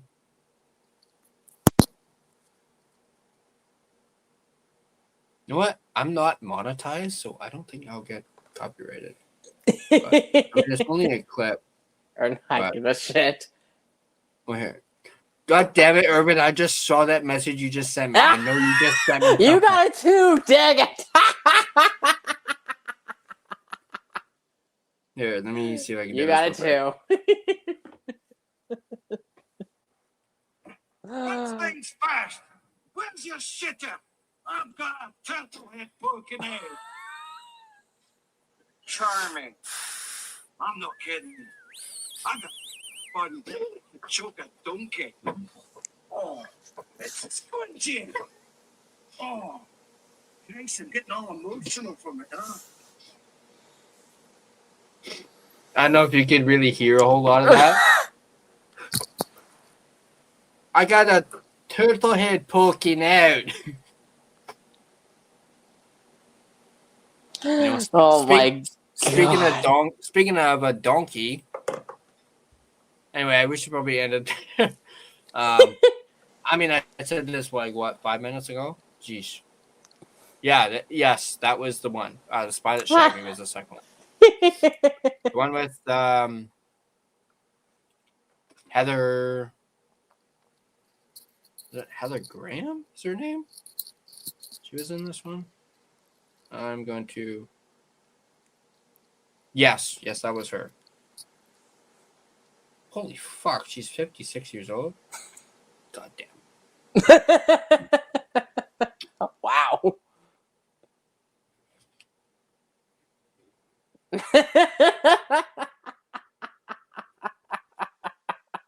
She doesn't look like she's aged. Oh, hi, honey. Sorry. But yeah. Too late for that. Yeah. But no, Anyway, we should probably hop off here before Heather It gets Graham even and more Coach unhinged than it already has. Heather Graham and Coach Rob are the same. Oh yeah.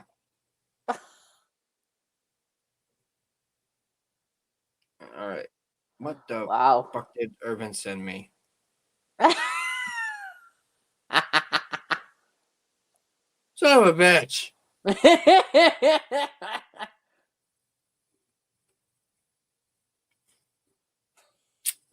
Fucking Makai. I mean, to So be fair, I don't even know what I just said, but all I know is that my dad says it all the freaking time. Anyway, we'll jump off. I know, again, I said this literally 5 freaking minutes ago. Thank you for coming on, Rain. Really appreciate it. This was thanks for having me. as loopy and crazy as this has been. This was a lot of fun. This Like was I said, awesome. You know, as what Stevie says, loopy fiasco. Oh, and yeah, I guess with the third Austin Powers movie, Gold member. I love gold. Imagine saying that with a list. I don't even think you can say that with a list. I love gold. All I can say is I better never hear G say that I'm unhinged again after this appearance. I guess the only way you can do it with a lisp is I love gold. That's the only way you can really say it. Yeah, it still doesn't work though. Doesn't Yeah. quite work as well. Yeah. All right. Well, again, I feel like I've said this 5 times now. Thank you again, no, Rain. please keep it going. No, I'm kidding. Yeah. I'll give you your flowers. Give you your flowers. I don't know if I want them now. This was a lot of fun. A lot of like reminiscing about, Jeff Dunham. Hey, I'm glad you and I both. Hey, maybe you and I can talk more about that in the future. Oh, 100%. I'm so down for that. Oh yeah, definitely. 100%. I am so down. Because I've watched so much of his stuff, and it's great. I mean, don't get me wrong. My wife loves his stuff too, but just being able to talk to somebody about like the jokes and not worry about snowflakes. No. Yeah. Thank you.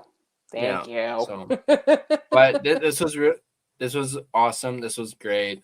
We'll definitely do this. Maybe not 3 hours and 43 minutes, but we'll definitely do something like this again. I promise my next appearance I'll talk more hockey if that's what people actually want. Yeah, definitely. But this was a lot of fun. This was great. And yeah, thanks for coming on. Really appreciate it, man. Thanks for having me. Yeah, no worries. All right. There we go. Big Brain Rain in the house doing some shenanigans here on the line change. Doing our classic, we're only going to be an hour and 30 minutes. We're only going to be 2 hours. I don't know why I'm sounding like that, by the way. And we end up doing 3 hours and 44 minutes. But for those of you that are still around, and hey, it's not like this was an after dark one either. So it kind of works out. It's about, just after 11. So, of course, as I mentioned earlier, we'll be doing a post game on Tuesday for the game against the Ducks. The Ducks. The Ducks. With Radko Gudish. Eligible to return. No. I used to be pretty good at doing a Donald Duck thing. I don't think I can do it now, but hang on. Give me one. I'll try and do, because this actually hurts my throat doing it if I do it too much. Let me see.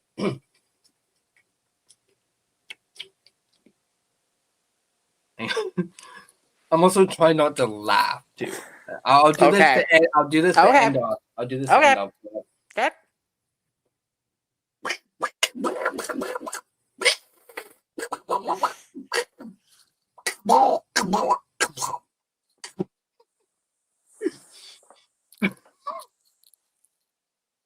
I can't. That is literally the only word I can say, and I think it's like Gable or something like that. I don't know. Yeah, say good night. Not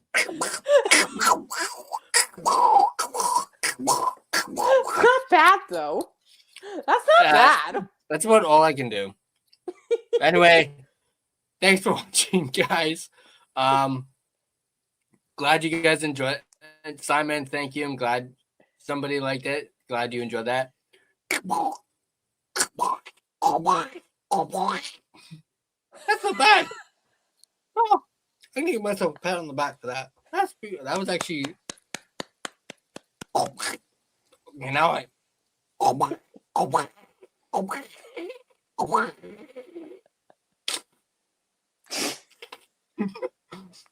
right, thanks for watching, guys, and we will catch you in the next post-game show.